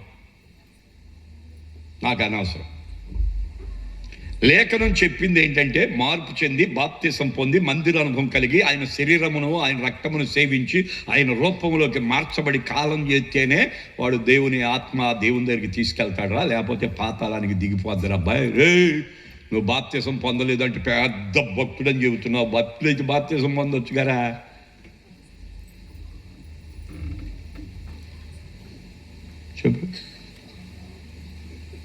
చెప్పు. మంచోడు అంటున్నాడు, భక్తుడు అంటున్నాడు, దేవుని పని ఎంతో చేశాడు అంటున్నాడు, బాప్తిసం పొందలేదు. ఇప్పుడు ఎక్కడ ఉంటాడంటే ఏం చెప్పాలి నేను? ఇన్ని చేశాడు కాబట్టి దేవుని దగ్గర ఉంటారులే రోయ్ అనాలి. అప్పుడు ఇంటికి రాని కాలుకి ఎత్తాడు మూట గట్టి. వింటున్నావా? ఇప్పుడు అబ్బాయి లేదురా, వాక్య ప్రకారంగా అట్లా లేదయ్యా, బాప్తిసం పొందితేనే పేరు జీవగ్రంథం ఉంటుంది నాన్న. ఆ జీవగ్రంథం ముందు పేరు రాయించుకున్నవాడు కొట్టేయకుండా చూసుకుంటేనే పోతాడు నాన్న. ఒకరు రాసుకున్నాగా లేదు బాబా అక్కడ, విన్నావా అని చెప్పి అక్కడ అంతే మొఖం ఎంత చేసుకొని వెళ్ళాడు. అక్కడ 3 నెలలు దాకా రాలా. ఒక రాత్రి పడుకున్నాడంట, వాళ్ళ నాన్న వచ్చి ఒక దెబ్బ కొట్టాడంట. నేను ఎట్టగా సత్తన ఎక్కడ, నువ్వు వరా మందిరానికి అన్నాడంట. అడిగి తడముట్టి ఆదివారం వచ్చి కాళ్ళకు దండం పెట్టి, అమ్మగారండి అయ్యగారండి నన్ను ఏమనుకోమాకండి, మీరు చెప్పింది నిజం అయ్యగారండి, మా నాన్న కనపడి నేను బాధపడుతున్నాను అంటున్నాడండి. అయ్యా నువ్వు పడొద్దు పోరా అన్నాడు. అయ్యా అందుకే వచ్చాను అయ్యా, చేర్చుకోండి అయ్యా అని దండం పెట్టాడు. అర్థమవుతుందా నాన్న? కనుక భక్తి దేనికంటే, కాలం చేస్తే దేవుని దగ్గరికి వెళ్ళటానికి, లేదా ప్రభు వస్తే ఎత్తబట్టకి రెడీగా ఉంటాకి చేసేదే భక్తి. ముగిస్తున్నాను ఇక్కడ దేవుని పిల్లలారా. అలాగా 7 ఏండ్ల కఠిన శ్రమలు చాలా ఉన్నాయి, అవన్నీ చెప్పే టైం లేదు కాబట్టి ముగించేస్తున్నాను. ఇప్పుడు యేసయ్య మధ్యాకాశములో సంఘానికి 7 ఏండ్ల విందు పెడితే, భూలోకములో కఠిన శ్రమలు జరుగుతున్నప్పుడు యేసు సంఘాన్ని పరలోకానికి తీసుకొని వెళ్ళిపోతాడు. అక్కడ తండ్రి అయిన దేవుడి సింహాసనాసీనుడై ఉండగా 29 పెద్దల సమక్షములో కిరుబుల శరుబులు ఎదుట, కోటాను కోట్ల దేవదూతలు ఎదుట వరుడైన యేసుకి వధువైన సంఘమునకు వివాహ మహోత్సవం అన్నమాట. వివాహం అనంతరం అనంతరం తండ్రి అయిన దేవుడు యేసుని పిలిచి వదిలించుకెళ్ళు, దాన్ని భరణం చెయ్యని చెప్తాడనమాట. అప్పుడు ఆయన ఈ భూలోకానికి వస్తాడు, 1000 ఏండ్లు భరణం చేస్తాడు. దేవునికి స్తోత్రం. అందులో మనము రాజులము, ఈ భూలోకాన్ని ఏలతాం. దేవునికి స్తోత్రం. పడద్రోయబడిన దేవదూతలకు తీర్పు తీర్చే అధికారం మంది. 12 గోత్ర ఇజ్రాయేలు ప్రజలకు తీర్పు తీర్చే ఆ అధికారం మంది. మనకు 1000 ఏండ్లు భరణం అన్నమాట. దేవునితో కూడా రాజ్యం ఏలతాం. అందుకని ఈ భూలోకం తుచ్చమైందని, ఈ అధికారాలు కొంతకాలమేనని, వీటి కొరకు ప్రాకులాడొద్దని